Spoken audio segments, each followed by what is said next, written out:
सो thermal properties के part 3 में आज हम बात करने वाले हैं हीट ट्रांसफ़र की। तीसरा सेक्शन है। आपको पता है कि हीट के ट्रांसफ़र के 3 मोड्स हैं। पहला है कंडक्शन, दूसरा है कन्वेक्शन और तीसरा है रेडिएशन। यानी जब भी हीट का ट्रांसफ़र होता है तो 3 तरीके से होता है। कंडक्शन का मतलब जहाँ फिजिकल टच हो, इंटरेक्शन हो, उसके थ्रू ट्रांसफ़र होना। कन्वेक्शन का मतलब है कि जब एयर या फिर लिक्विड या फिर कोई भी फ्लो है उसके साथ हीट का एक जगह से दूसरी जगह चले जाना। और तीसरा है रेडिएशन, जहाँ हीट इलेक्ट्रोमैग्नेटिक वेव के फॉर्म में या किसी अदर वेव फॉर्मेट्स के फॉर्म में जब रेडिएट हो रहा होता है बिना किसी मीडियम के थ्रू, तो इस पार्ट को कहते हैं रेडिएशन। तो तीनों पार्ट्स की चर्चा होनी है आज, और साथ में इन तीनों से रिलेटेड जो 7 लॉज एसोसिएटेड हैं उनकी चर्चा करनी है। जैसे कंडक्शन से रिलेटेड है लॉ ऑफ थर्मल कंडक्शन, उसकी बात करेंगे। एक और इससे जुड़ी हुई लॉ है छोटी सी, वाइटमैन फ्रिंज लॉ, इसकी चर्चा करनी है। कन्वेक्शन का तो सिर्फ साउंड नॉलेज चाहिए, बाकी रेडिएशन में भी 4 to 5 लॉज एसोसिएटेड हैं, जैसे कि Prevost theory of radiation, Newton's law of cooling है, किरचॉफ्स लॉ ऑफ एमिसिविटी है, यानी एमिशन से रिलेटेड जो किरचॉफ ने लॉ दिया था। इसके बाद वीन्स डिस्प्लेसमेंट लॉ की बात करेंगे और सबसे लास्ट में स्टीफन बोल्ट्जमैन लॉ की बात करेंगे।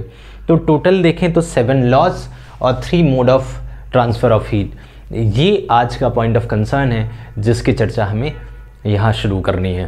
तो आइए स्टार्ट करते हैं सबसे पहले कंडक्शन के साथ, और इसके बारे में जानेंगे और साथ में लॉ ऑफ थर्मल कंडक्शन की चर्चा सबसे पहले शुरू करते हैं। तो मैं इसको हटाता हूँ और चर्चा शुरू करते हैं। अगर फर्स्ट पार्ट कंडक्शन की बात करें तो आपको कंडक्शन का बेसिक फिनोमेना समझना है। यूजुअली सॉलिड्स में कंडक्शन के थ्रू हीट का ट्रांसफ़र होता है और फ्लूइड में यानी कि लिक्विड और गैसेस में कन्वेक्शन के थ्रू। तो जब भी किसी सॉलिड, मान लीजिए आपके पास एक रॉड है, अगर आप उसको एक तरफ हाई हीट दे दो तो उस तरफ जो पार्टिकल प्रेजेंट होंगे उनका एवरेज एम्पलीट्यूड भी राइज कर जाएगा और उनकी, या फिर यूं कहो कि एवरेज काइनेटिक एनर्जी राइज कर जाएगी। जब वो राइज कर जाएगी तो वो हाई काइनेटिक से दूसरे को हिट करेंगे, फिर उससे दूसरी तरफ एनर्जी पहुंची, दूसरा तीसरे को, ऐसा करता हुआ एंड तक, जहां तक लो टेम्परेचर रहेगा वहां तक एनर्जी का ट्रांसफ़र हुआ हाई हीट से लो हीट तक। यानी कि बेसिक कंडक्शन के पीछे बेसिक कॉज अगर देखा जाए तो आप कहेंगे मॉलिक्यूलर कोलिजन है, और ये कोलिजन जहाँ ज़्यादा काइनेटिक, एवरेज काइनेटिक एनर्जी ज़्यादा है वहाँ से कम की तरफ ट्रांसफ़र होती है। इसी मीडियम को आपने कंडक्शन का मीडियम कह रखा है। तो आई होप आपको ये मॉलिक्यूलर लेवल से बात समझ आई कि ये सब कुछ मॉलिक्यूलर काइनेटिक एनर्जी के इंक्रीज होने से हुआ है, और 1 by 1 एक दूसरे को हिट करते चले गए, और इस हिट करने की वजह से एनर्जी का ट्रांसफ़र होना शुरू हो गया। तो this is whole about conduction कि आखिर प्रैक्टिकली कंडक्शन क्या है। आप एक और तरीका भी समझ सकते हैं, जब 2 बॉडीज़ भी आपस में टच करें और तब भी ट्रांसफ़र हो, तो फिजिकल इंटरेक्शन के थ्रू जो ट्रांसफ़र हुआ आप उसको कंडक्शन कह सकते हैं, क्योंकि एक के पार्टिकल ने दूसरे के पार्टिकल को हिट किया, ऐसे हीट का ट्रांसफ़र हुआ। तो फिजिकल इंटरेक्शन रिक्वायर्ड है कंडक्शन के लिए। अब ये तो बात आपको समझ आ गई कि हीट का फ्लो हो रहा है एक जगह से दूसरी जगह। अब इससे एक इंपॉर्टेंट लॉ एसोसिएटेड है जिसे लॉ ऑफ थर्मल कंडक्शन कहते हैं। आइए उसकी चर्चा कर लेते हैं। तो मैं इसको हटाता हूँ और लॉ ऑफ थर्मल कंडक्शन की बातचीत शुरू करते हैं। आइए लॉ ऑफ थर्मल कंडक्शन की बात करें। ये लॉ ऑफ थर्मल कंडक्शन आपको चार्ज के फ्लो की याद दिलाएगा, जैसा हमने 10th में पढ़ा हुआ है या फिर 12th में हम डिस्कशन करते हैं चार्जेस के फ्लो की, यानी कि इलेक्ट्रिक करंट की, बिल्कुल वैसे ही है as it is heat current. यहाँ इलेक्ट्रिक करंट के बजाय हीट करंट आएगा। तो दोनों में काफ़ी सिमिलैरिटी है। कैसे वो दोनों सिमिलर आई हैं उसकी भी चर्चा करते हैं और साथ में बेसिक बातचीत समझते हैं। अगर मैं यहाँ हीट के ट्रांसफ़र की बात करूँ तो लॉ ऑफ थर्मल कंडक्शन ये कहता है कि क्वांटिटी ऑफ हीट फ्लो, देखिए क्वांटिटी ऑफ चार्ज को भी क्यू से रिप्रेजेंट करते थे, सिमिलरली क्वांटिटी ऑफ हीट को यहाँ क्यू से रिप्रेजेंट कर रहे हैं। क्यू का मतलब क्वांटिटी है, किस चीज़ की क्वांटिटी, वहाँ इलेक्ट्रोडायनेमिक्स में क्यू चार्ज है और यहाँ थर्मोडायनेमिक्स में क्यू हीट है। तो हीट का जो फ्लो है या अमाउंट ऑफ फ्लो किन किन बातों पर डिपेंड करेगा। तो अगर आप कॉमन सेंस से देखें तो सबसे पहला जो रिक्वायरमेंट है वो है डिफरेंस ऑफ टेम्परेचर। यानी जितनी ज़्यादा टेम्परेचर की डिफरेंस होगी, ऑब्वियस है कि हीट का फ्लो उतना ही ज़्यादा होगा, हीट का फ्लो उतना ही ज़्यादा होगा। यानी Q directly proportional to T1 और T2, ये क्या है, डिफरेंस ऑफ टेम्परेचर। ऐसे ही अगर हम Q की बात करें तो ये डायरेक्टली प्रोपोर्शनल होगा टाइम के, यानी प्रोसेस जितने टाइम तक आप कंटिन्यू रखोगे उतने समय तक हीट का ट्रांसमिशन यहाँ देखने को मिलेगा। हालांकि इन दोनों को कंबाइंड भी कर सकते थे, आप कैसे करेंगे उसको मैं बाद में बताऊंगा, लेकिन पहले बेसिक पैरामीटर में बता दूं कि Q directly proportional difference of temperature के, जितना ज़्यादा टेम्परेचर डिफरेंस हीट उतना ही ज़्यादा जाने वाला है, और जितने टाइम तक आप इस प्रोसेस को कंटिन्यू करेंगे उतनी ज़्यादा हीट है। तीसरी जो इंपॉर्टेंट बातचीत है वो है area of cross section. Area of cross section का मतलब, मान लिया इसका area of cross section A है। जैसे अगर मेरा एक हाथ गर्म है और दूसरा हाथ ठंडा, तो अगर मैं फिंगर टच करूँगा तो हीट का ट्रांसमिशन कम होगा, लेकिन अगर मैं पूरी पाम टच करा दूंगा तो हीट का ट्रांसमिशन बहुत ही ज़्यादा होगा। क्यों? क्योंकि दुनिया भर के बहुत सारे मॉलिक्यूल एक दूसरे को हिट करने वाले हैं, तो फटाफट बहुत सारी हीट इधर ट्रांसफ़र हो जाएगी, क्योंकि ये ट्रांसफ़र कोलिजन के थ्रू होने वाला है। तो नंबर ऑफ इंटरेक्शन बढ़ाने से नंबर ऑफ कोलिजन इंक्रीज होगा, जिससे कि एनर्जी का ट्रांसफ़र बहुत ज़्यादा होगा। यानी कि area of contact, area of cross section के डायरेक्टली प्रोपोर्शनल होगी जितनी ये एरिया ऑफ कॉन्टैक्ट है जिसके थ्रू हीट यहाँ से यहाँ की तरफ ट्रांसफ़र हो रही है। एक और बातचीत है यहाँ, उसको आपको ध्यान रखना है, ये वाली लेंथ, इसको आप L भी ले सकते हैं, इसको आप X भी ले सकते हैं। तो आप ये देखेंगे कि Q का L के साथ या X के साथ इन्वर्स रिलेशन है, यानी हीट का X के साथ कैसा रिलेशन है, तो इन्वर्स रिलेशन है। इन्वर्स क्यों? क्योंकि जितनी ज़्यादा डिस्टेंस होगी यहाँ से यहाँ तक पहुँचने में उतना ही ज़्यादा टाइम लगेगा, या उतना ही स्लो ट्रांसमिशन हो रहा होगा, या उतनी ही नंबर ऑफ कोलिजन बढ़ जाएगी। एक तरीके से रेजिस्टेंस वाला पार्ट इंक्रीज हो जाएगा और हीट को यहाँ से यहाँ तक फ्लो होने में प्रॉब्लम आएगी। इन चारों को अगर आप समराइज़ करो तो आप ये कह सकते हैं कि Q डायरेक्टली प्रोपोर्शनल है A एरिया के डायरेक्टली, T के डायरेक्टली, T1 माइनस T2 यानी टेम्परेचर डिफरेंस के डायरेक्टली, और X के इन्वर्सली प्रोपोर्शनल। ये चार फैक्टर्स के ऊपर डिपेंड करता है, यानी कि आप ये कह सकते हैं कि Q ठीक बराबर हो जाएगा कांस्टेंट, एक प्रोपोर्शनैलिटी कांस्टेंट लगाते हैं K, और इसके A और T1 minus T2 times of X into T, ये फाइनल रिलेशन बनता है, जहाँ इस K का एक स्पेशल नाम है, अभी उसको इसके डिस्कशन करेंगे। तो सबसे फर्स्ट रिलेशन ये है जिसमें प्रोपोर्शनैलिटी कांस्टेंट K लगाया हुआ है, जिसको आप थर्मल कंडक्टिविटी भी कहते हैं। इसका क्या सिग्निफिकेंस है, इसकी डिटेल चर्चा करेंगे। आप चाहें तो इस रिलेशन को ऐसे भी दिखा सकते हैं, लेकिन इससे भी अच्छा खूबसूरत तरीका ये है कि अगर आप टाइम को इधर ले लो तो Q/T लिख सकते हैं। आपको याद है, आपने 10th में भी और 12th में भी डिस्कशन होती है, तो Q/T का मतलब सबको पता है कि करंट है। अगर चार्ज बाई टाइम जैसे करंट होता है, ऐसे ही हीट बाई टाइम भी हीट करंट होता है। इसको IH लिख सकते हो या कहीं कहीं केवल H मेंशन होता है, तो दोनों बातें ठीक है, आप दोनों चलेगा। तो अगर ये टाइम आप लेफ्ट में ले आओ तो Q/टाइम को हीट करंट कह सकते हो, यानी हीट करंट का एक खूबसूरत सा फार्मूला मिला KA/L times of T1 minus T2। आप इलेक्ट्रिक करंट की थ्योरी याद करो। इलेक्ट्रिक करंट में जब बात कंडक्शन की होती थी तो वहाँ हम लोग ये कहा करते थे कि I डायरेक्टली प्रोपोर्शनल है V के। चार्ज के ट्रांसमिशन के लिए जो बेसिक रिक्वायरमेंट होती है वो होती है डिफरेंस ऑफ पोटेंशियल, यानी जितनी ज़्यादा पोटेंशियल का डिफरेंस होगा करंट उतनी ज़्यादा फ्लो होगी। यहाँ टेम्परेचर का डिफरेंस है, वहाँ पोटेंशियल के डिफरेंस की वजह से फ्लो करता है चार्ज, और ये हीट का फ्लो टेम्परेचर के डिफरेंस के वजह से होता है। यानी सेम वही लॉ यहाँ बना, IH is directly proportional to T1 minus T2। मैं इसको इलेक्ट्रिसिटी के साथ लिंक करता हूँ ताकि दोनों में एक सिमिलैरिटी पता लगे, लेकिन उससे पहले आप इसको एक बार फिर देख लीजिए कि ये लॉ ऑफ थर्मल कंडक्शन ये कहता है हीट टेम्परेचर के डिफरेंस के डायरेक्टली, टाइम के डायरेक्टली, एरिया के और लेंथ के इन्वर्सली, तीनों को मिलाया और फाइनली ये फार्मूला बना। ये थर्मल कंडक्टिविटी है, कोएफिशिएंट ऑफ थर्मल कंडक्शन है, कोएफिशिएंट ऑफ थर्मल कंडक्शन या फिर थर्मल कंडक्टिविटी। एग्जैक्ट वर्ड कैसे यूज करेंगे वो अभी करेंगे, लेकिन आई होप आपको इतनी बात समझ आ गई। अब इसका इलेक्ट्रिकल जो लिंकेज है वो जानना बहुत ज़रूरी है, तभी आपको बहुत अच्छी फील आएगी और सारे कॉन्सेप्ट्स आप एक दूसरे के साथ लिंक कर पाएंगे। तो आइए मैं एक लिंकेज करता हूं। आई होप आपने इसको नोट कर लिया और इसको समझ भी लिया। सो ओवरऑल आपने ये पढ़ा, हीट करंट का जो फार्मूला है वो है KAL-T1 - T2, यानी ये कहीं ना कहीं इस बात को बता रहा है कि हीट करंट T1 - T2 के डायरेक्टली प्रोपोर्शनल है। ये यहाँ अभी कंक्लूजन हमें समझ आया।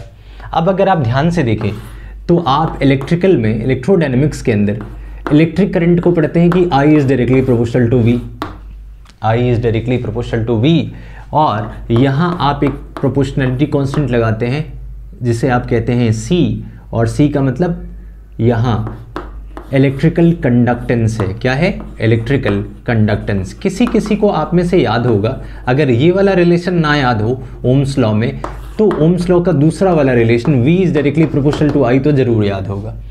बस यहाँ जो प्रोपोर्शनलिटी, क्योंकि इसका रेसिप्रोकल है, तो यहाँ जो कांस्टेंट आ जाता है वो हो जाता है R, और इस R को कहते हैं रेजिस्टेंस। आई होप आपको ये वाली बात ध्यान है।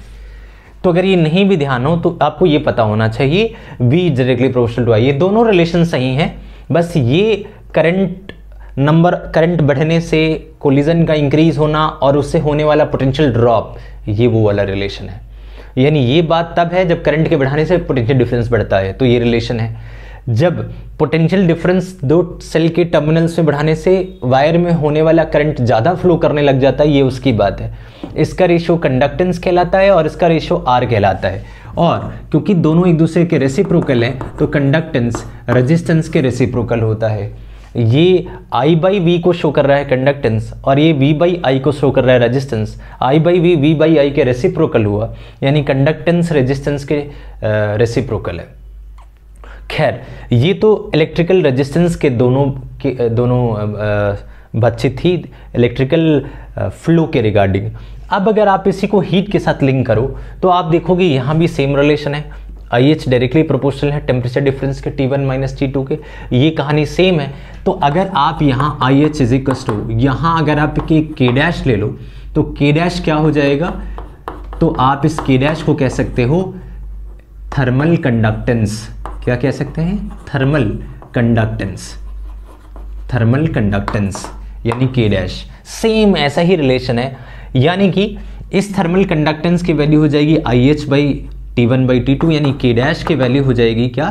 तो आंसर इज IH/T1 - T2। ये इधर आएगा K' की वैल्यू। अगर इसी का रेसिप्रोकल कर दें, रेसिप्रोकल, तो रेजिस्टेंस आ जाएगा। रेजिस्टेंस कौन सा resistance? Thermal resistance. Thermal resistance का फॉर्मूला कैसे हो जाएगा? इसका जस्ट रेसिप्रोकल, यानी T1 - T2 अपॉन IH, या फिर इसको कह सकते हैं डेल्टा T अपॉन IH। फिर से समझिए, रेजिस्टेंस का फॉर्मूला क्या है? रेजिस्टेंस का फॉर्मूला आप जानते हैं, रेजिस्टेंस का फॉर्मूला होता है V/I, इलेक्ट्रिकल रेजिस्टेंस का फॉर्मूला। तो जैसे इलेक्ट्रिकल रेजिस्टेंस का फॉर्मूला V/I है, ऐसे ही थर्मल रेजिस्टेंस का जो फॉर्मूला हो जाएगा, यहाँ TH लिखा है मैंने, थर्मल रेजिस्टेंस का जो फॉर्मूला हो जाएगा वो आ जाएगा T/I।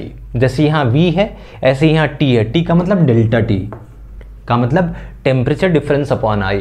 ये दोनों लिंकेज आपको पता होनी चाहिए। तो बिल्कुल सिमिलर है एक दूसरे के, जो रिलेशन यहाँ है वही रिलेशन यहाँ है। कभी आप भूल भी जाएं तो आप उसको ध्यान रखेंगे। अब ये लिंकेज तो आपको समझ आई। थर्मल कंडक्टेंस की जगह अगर K' को इससे कंपेयर करें तो K' की वैल्यू KA/L आ रहा है। अब ये किस चीज़ को शो करता है, आइए ज़रा वो भी समझ लेते हैं एक बार। ये भी आपने सब पढ़ा हुआ है, उसी से लिंकेज करना है। तो आई होप कि ये वाली बात समझ आ गई। अब मैं इस रिलेशन को हटाता हूँ। काम की बात आपने ये दोनों समझ ली कि R का फॉर्मूला जैसे V/I है, वैसे R का फॉर्मूला यहाँ T/I होना चाहिए। ये बात आप ध्यान रखेंगे।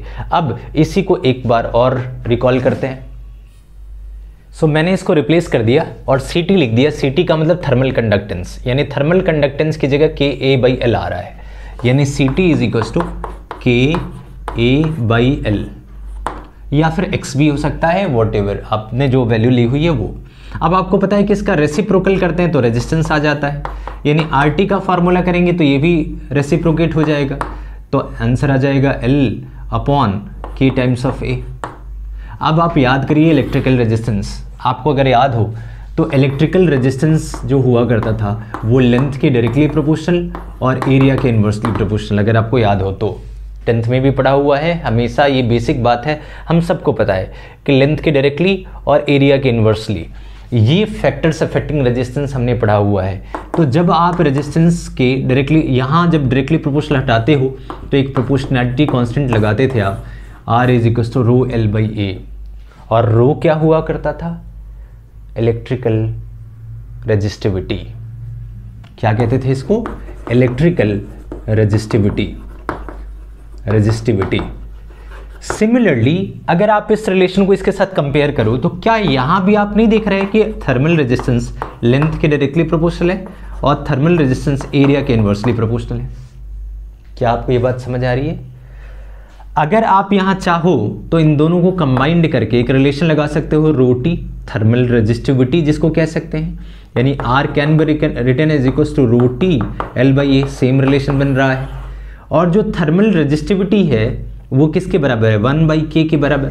तो अगर आप कंपेयर करो तो थर्मल रेजिस्टिविटी किस चीज़ के बराबर आ रही है, 1 बाई के। आपको पता है कि जैसे रेजिस्टेंस कंडक्टेंस के रेसिप्रोकल होता है, ऐसे ही रेजिस्टिविटी कंडक्टिविटी के रेसिप्रोकल होती है।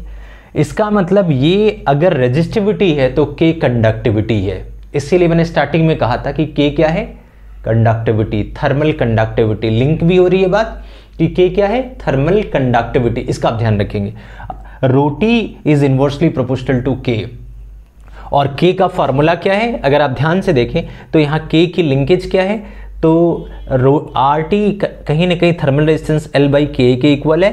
के को अगर आप सिग्निफाई करने को चाहो तो जैसे आपने यहाँ रो के बारे में पहले पढ़ा हुआ है कि रो का फार्मूला होता है RA बाई L, ऐसे ही यहाँ के का फार्मूला हो जाएगा। पहले तो रोटी का फार्मूला सेम हो जाएगा, ऐसे ही अगर उसका उल्टा के की बात करें तो के का फार्मूला हो जाएगा L अपॉन, क्योंकि ये अगर कंडक्टिविटी का रेसिप्रोकल करेंगे तो ये रिलेशन रेसिप्रोकेट हो जाएगा। तो आप कह सकते हैं K will be equals to RT times of A। आपको ध्यान रखना है, यानी कंडक्टिविटी का जो बेसिक फार्मूला हुआ वो आया L upon A times of RT, यानी थर्मल रेजिस्टेंस। ये बेसिक कंडक्टिविटी का फार्मूला आया। खैर, मैं आपको ओवरऑल ये बताना चाह रहा था कि जैसा आपने रेजिस्टेंस, इलेक्ट्रिकल रेजिस्टेंस पढ़ा हुआ है, एग्जैक्टली ये भी वैसा ही लिंक है। बस आपको ध्यान रखना है कि कंडक्टेंस एरिया के डायरेक्टली प्रोपोर्शनल होता है और लेंथ के इन्वर्सली। ऐसे ही रेजिस्टेंस करें तो लेंथ के डायरेक्टली और एरिया के इन्वर्सली। 1 बाई के कहीं ना कहीं रेजिस्टिविटी को शो करता है, थर्मल रेजिस्टिविटी को, और जहाँ की के थर्मल कंडक्टिविटी है। खैर, ओवरऑल चर्चा थी और मैं आपको इलेक्ट्रिकल लिंकेज बता रहा था कि ये सारी चीज़ें आपस में लिंक्ड हैं और ये सब हमने पढ़ा हुआ है। तो आज की स्टडी कुछ नई स्टडी नहीं थी, ये सब वैसे ही थी जैसे पुरानी कहानियाँ थी। और आपको बस एक नया, वहाँ रेजिस्टेंस हाईलाइटेड हुआ करता था, यहाँ कंडक्टेंस और कंडक्टिविटी हाईलाइटेड है, उससे भी ज़्यादा कंडक्टिविटी। तो ऐसा नहीं है कि रेजिस्टेंस काम नहीं आना है, रेजिस्टेंस भी काम आना है। इन सारी चर्चाओं में जब आप अलग अलग मटेरियल्स को टच करने वाले हो तो उनकी थर्मल रेजिस्टेंस बड़ी इंपॉर्टेंट है और उनके ऊपर क्वेश्चंस भी आते हैं। तो आई होप कि आप लॉ एक बार समझ गए। आपको ये वाली बात ध्यान रखनी है, जहाँ ये हीट करंट होगा Q बाई टी, ये वाली बात आपको ध्यान रखनी है, और K बाई L ध्यान रखना है। और इसको आप चाहो तो थर्मल कंडक्टेंस भी शॉर्ट में लिख सकते हैं। ये मेन इंपॉर्टेंट बातचीत थी। तो बेसिक लॉज आपको समझ आई, सारी चीज़ें क्लियर हुई, लिंक हुई। थर्मल कंडक्टिविटी का जो यहाँ यूनिट है वो भी हमारे लिए इंपॉर्टेंट है, मैं उसको एक बार लिख देता हूँ। सो इसके डायमेंशन और यूनिट बड़ी इंपॉर्टेंट है। सो अगर आप इस रिलेशन को रिकॉल करो तो K का फार्मूला हो जाएगा L इधर आएगा और A डिवाइड में, तो IH into L divide by A और T1 बाई T2 डिवाइड में आ जाएगा। अब आप हीट करंट की बात करें, हीट करंट का मतलब हीट बाई टाइम का मतलब जूल पर सेकेंड, यानी JS-1 जूल पर सेकेंड। लेंथ और ये एरिया है, तो लेंथ मीटर और मीटर स्क्वायर से कटेगा तो मीटर, यहाँ 1 मीटर बच जाएगा, वो ऊपर आके हो जाएगा मीटर -1। और टेम्परेचर डिफरेंस टेम्परेचर को ही शो करता है, जिसकी स्टैंडर्ड SI यूनिट है केल्विन, तो आप आ जाएगा केल्विन -1, ये हो जाएगा। यहाँ एक और चीज़ देख रहे हो आप, जूल पर सेकेंड को आप चाहो तो वॉट भी लिख सकते हो, W वॉट पर मीटर केल्विन -1, ये यूनिट हो जाएगी। आप इसको कैलोरी में भी लिख सकते हैं, बस कैलोरी में लिखेंगे तो कैलोरी और यहाँ मीटर की जगह सेंटीमीटर रखना पड़ेगा, बाकी सब चीज़ें सेम रहेगी। तो ये थर्मल कंडक्टेंस की यूनिट हो गई, जो थर्मल कंडक्टिविटी की नॉट कंडक्टेंस, ये थर्मल कंडक्टिविटी है। वर्ड में कंफ्यूजन ना हो इसलिए मैंने आपको इलिस्ट्रेट करके बताया है कि ये पूरा का पूरा थर्मल कंडक्टेंस लिया जा सकता है, लेकिन सिर्फ के थर्मल कंडक्टेंस नहीं है, थर्मल कंडक्टिविटी है। कहने में कंफ्यूजन ना हो इसीलिए तो मैंने सारी चीज़ें आपको समझाई कि कंडक्टेंस अलग रखना है और कंडक्टिविटी अलग है, और कंडक्टेंस का रेसिप्रोकल यानी इसका रेसिप्रोकल कर देंगे तो थर्मल रेजिस्टेंस आ जाएगा। बस अब आप आगे की बातचीत समझ सकते हैं, लेकिन आई होप कि आपको ये सारी चीज़ें अच्छे से क्लियर हुई। अब जो नेक्स्ट टॉपिक है वो हमारा ऑब्वियसली हीट करंट और थर्मल रेजिस्टेंस है, उसके ऊपर चर्चा करनी है। थर्मल रेजिस्टेंस हमारे लिए एक इंपॉर्टेंट पार्ट है, तो मैं इसको हटाता हूं और थर्मल रेजिस्टेंस को और ज़्यादा डिटेल में डिस्कशन करते हैं। सो एक बार फिर रिकॉल कर लेते हैं। हीट करंट जिसका फॉर्मूला हमने पढ़ा IH, आपको पता है, और IH का फॉर्मूला हमने पढ़ा CT कहीं ना कहीं और डेल्टा T, आपको ये बात ध्यान रखा। जितनी ज़्यादा टेम्परेचर डिफरेंस होगी करंट उतनी ही ज़्यादा होगी जहाँ ये थर्मल कंडक्टेंस है। अगर इसको और अच्छे से देखें तो आपने पढ़ा ही ली है कि IH का फॉर्मूला हो जाएगा KA/L times of delta T, जहाँ K क्या है, थर्मल कंडक्टिविटी है। बहुत सुंदर, बहुत बढ़िया। ये तो रहा हीट करंट। थर्मल रेजिस्टेंस मैंने आपको बताया RT रेसिप्रोकल होता है थर्मल कंडक्टेंस का। अब क्योंकि CT की वैल्यू KA/L है तो RT की वैल्यू क्या हो जाएगी, तो L/K टाइम्स ऑफ A। ये रहा क्या, तो थर्मल रेजिस्टेंस। थर्मल रेजिस्टेंस की वैल्यू आपको ध्यान रखनी है। कई बार आप चाहो तो इसको ऐसे भी लिख सकते हो, RT can also be written as equals to ρTL/A। अब आप पूछेंगे ρT क्या है, सेम वही इलेक्ट्रिकल वाला, और ρT का मतलब क्या है, थर्मल रेजिस्टिविटी। थर्मल रेजिस्टिविटी जो कि 1/K के बराबर है। चलिए बहुत अच्छी बात। तो आई होप कि थर्मल रेजिस्टेंस, हीट करंट की बात आपको समझ आई। एक और यहाँ वर्ड बड़ा ही इंपॉर्टेंट है, जब आप हीट लॉस की बात करते हो तो कई जगह ये वर्ड लिखा होता है, जैसे आपने Q/T डायरेक्टली प्रोपोर्शनल किया है एरिया के और T1 - T2 के और लेंथ के या फिर x के इन्वर्सली प्रोपोर्शनल किया है, तो कई बार ये वाला टर्म बड़ा ही इंपॉर्टेंट है, अलग से पूछा जाता है। इसको आप कह सकते हो टेम्परेचर ग्रेडियंट। आपको ग्रेडियंट वर्ड पता होगी, जब भी किसी भी क्वांटिटी को x के रिस्पेक्ट में देखते हैं तो उसको ग्रेडियंट वर्ड देते हैं। जैसे कि वेलोसिटी को टाइम से डिवाइड करते हैं तो एक्सेलरेशन आता है, लेकिन जब उसी वेलोसिटी को डिस्टेंस से डिवाइड करते हो तो वेलोसिटी ग्रेडियंट होता है। ऐसे ही जब टेम्परेचर को x के रिस्पेक्ट में यानी change in temperature per unit length देखा जाएगा तो उसको कहेंगे टेम्परेचर ग्रेडियंट। तो कई बार ये भी कहा जाता है कि हीट करंट टेम्परेचर ग्रेडियंट के डायरेक्टली प्रोपोर्शनल है, तो आपको कंफ्यूज नहीं होना है, both are almost same thing. तो चाहे आप x को अलग लो, चाहे इन दोनों को कंबाइन करके ग्रेडियंट वर्ड यूज़ कर लो, कोई दिक्कत नहीं होनी चाहिए। तो खैर जैसा भी था, ये वर्ड था, छूट गया था, मैंने बता दिया आपको। बाकी आपको बेसिक बातें पता लगी heat current and thermal resistance की। यूनिट भी आप बना सकते हैं उसी के हिसाब से, कंडक्टिविटी की बता ही दी और L और A को उसी प्रोपोर्शन में आप चेक कर सकते हैं।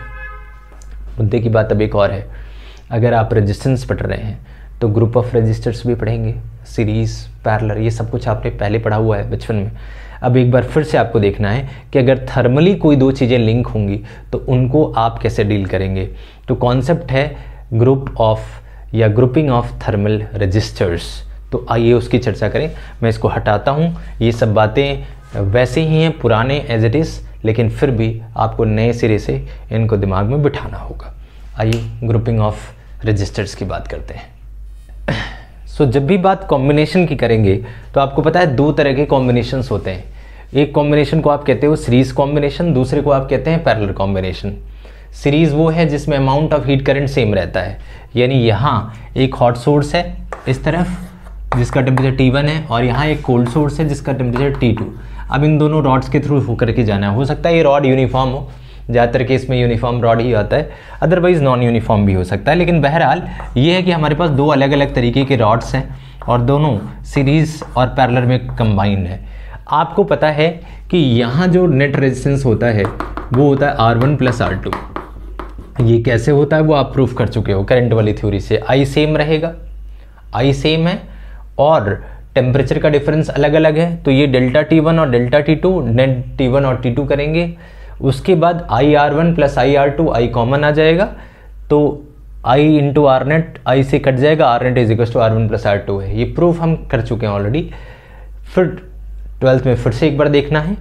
तो यहाँ बेसिक बात यही है कि रेजिस्टेंस सीरीज में कितना होता है R1 प्लस R2, और पैरेलल की अगर बात करें तो आपको पता है 1 by R net is equal to 1 upon R1 plus 1 upon R2, यानी बेसिक थ्योरी में कोई चेंज नहीं है, जिसको आप ऐसे भी लिख सकते हैं R1 can be written as equal to R1 R2 upon R1 plus R2। LCM लेकर के सॉल्व करेंगे R1 R2 upon R1 plus R2, ये इसको रेसिप्रोकेट करके सॉल्व करने के बाद ये आता है, और सीरीज में ये आता है, ये आप पढ़ चुके हो। तो सेम यहाँ भी वही वैसा ही रूल लगाना है, कोई चेंज नहीं आएगा। और रेजिस्टेंस का फॉर्मूला आप जानते भी हो कि जो भी रेजिस्टेंस होगा वो क्या है, जैसे आपने वहाँ पढ़ा था V अपॉन आई, तो यहाँ ध्यान रखना है डेल्टा T अपॉन आई, आई का मतलब हीट करंट। ये बेसिक तीनों बातें ध्यान रखनी है। अब कुछ एक दो बातें और आ जाती हैं इसमें जुड़ी हुई, कि मान ली अगर सीरीज में है और दोनों की लेंथ सेम है, अगर आप इस फॉर्मूला को देखेंगे तो R1 रेजिस्टेंस को आपको ध्यान है, आप लिख सकते हैं L1 upon K1 times of A1, और प्लस इसको लिख सकते हैं L2 upon K2 times of A2। और जब R नेट की बात करेंगे तो इसके लिए लिख सकते हैं L नेट यानी net length upon K net और A नेट जो नेट एरिया होगा, ऐसा लिख सकते हैं। अब इसकी कंडीशंस कई बार पूछ ली जाती हैं कि सपोज दोनों की लेंथ सेम है और दोनों का area of cross section same है, लेंथ सेम और area of cross section same, तो अब आपको बताना है कि इसका कंबाइंड के नेट कितना। अगर इसका कंडक्टिविटी K1 है और इसकी कंडक्टिविटी K2 है तो के नेट कितना होगा आप उसको बताओ, तब जब ये दोनों रॉड यूनिफॉर्म है, ये भी पूछा जा सकता है। तो मान लिया आपको ये वाली बात तो ध्यान रखनी है, बस बेसिक एनालिसिस आपको करनी आनी चाहिए। किस तरह की एनालिसिस समझिए, मान लिया दोनों की लेंथ L और L है, तो नेट लेंथ कितना हो जाएगा, इस एंटायर सिस्टम की लेंथ कितनी हो जाएगी, तो answer is 2L, L plus L। तो जब पूरे सिस्टम की बात करोगे तो ये हो जाएगा 2L, यानी R नेट में जो ये L नेट लिखा है यहाँ आपको लिखना पड़ेगा 2L, K नेट की जगह तो K नेट ही रहेगा। इस एंटायर सिस्टम की एरिया ऑफ क्रॉस सेक्शन तो सेम ही है, ऐसा तो नहीं है कि एरिया डबल हो रहा है, नहीं, एरिया सेम है, A और A के थ्रू ही ट्रांसमिशन हो रहा है, तो ये A सेम रहेगा।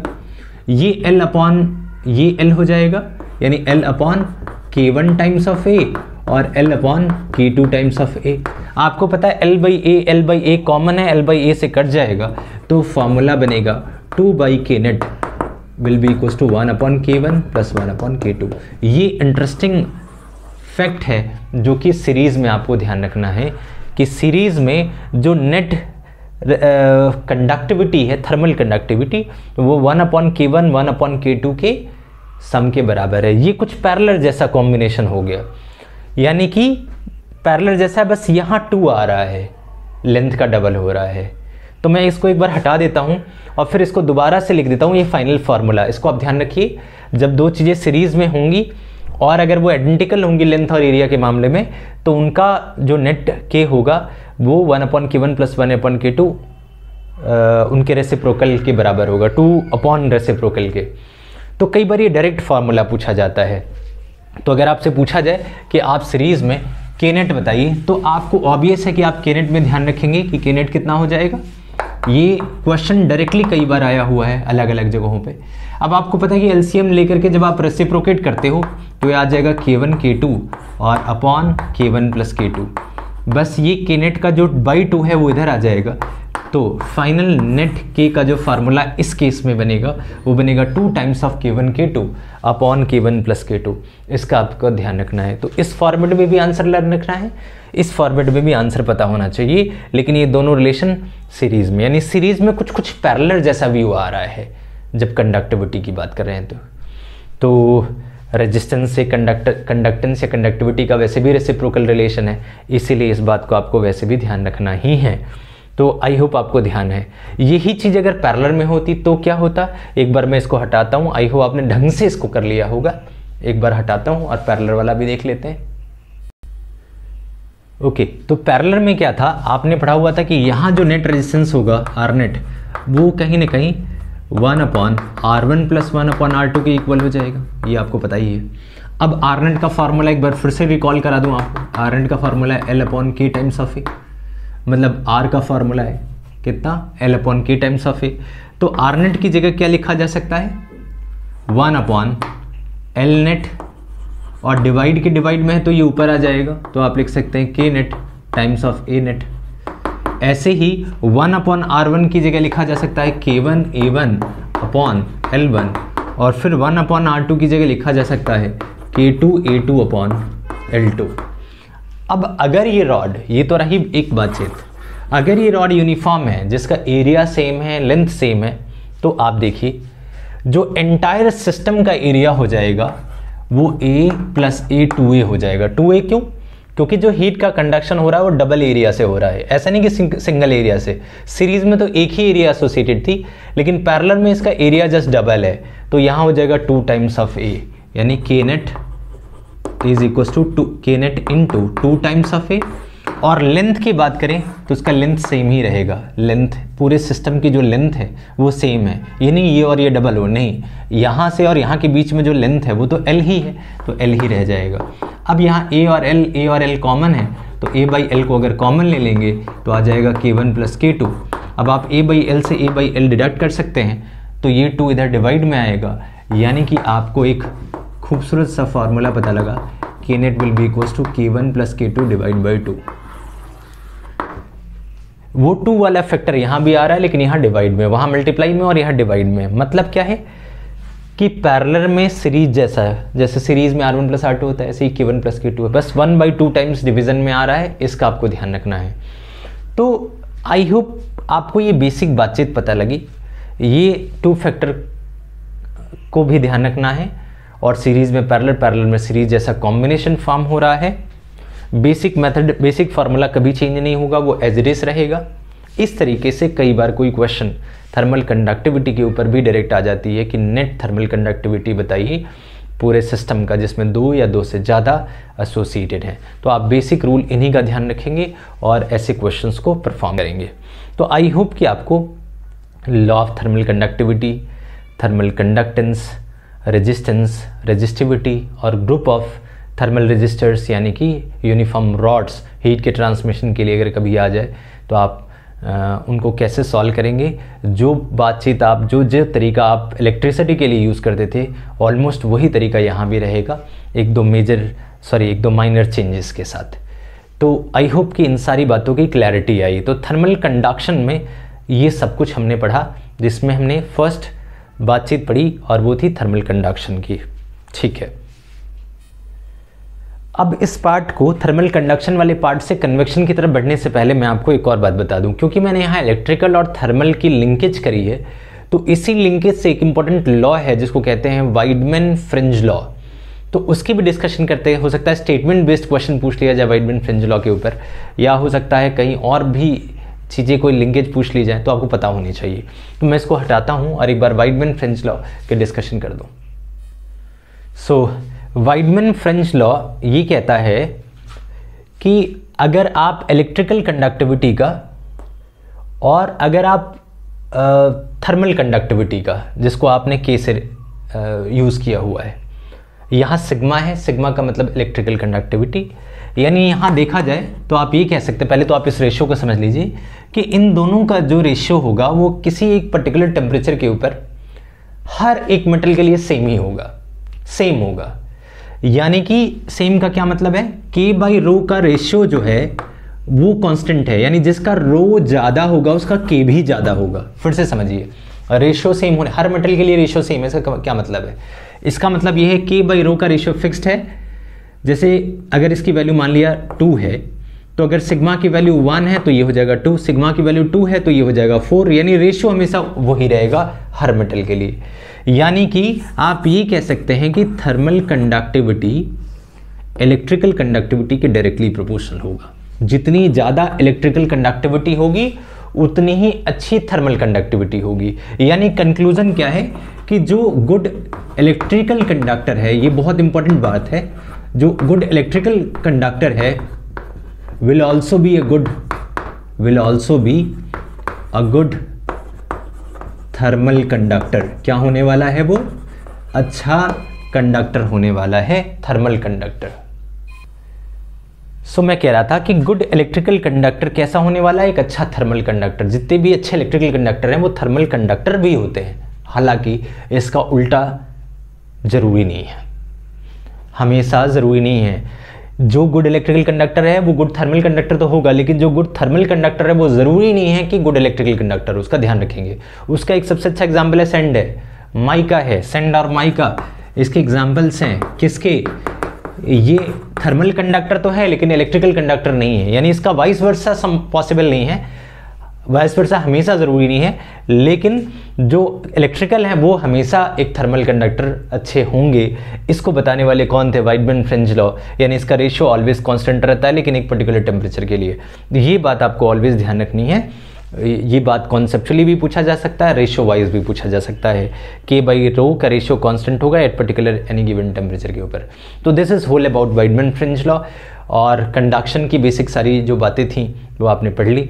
अब वक्त है कन्वेक्शन और रेडिएशन की तरफ बढ़ने का। आई होप आपने यहाँ तक की सारी बात समझ ली। अब आइए चर्चा करते हैं कंडक्शन की। बातचीत करते हैं कन्वेक्शन की।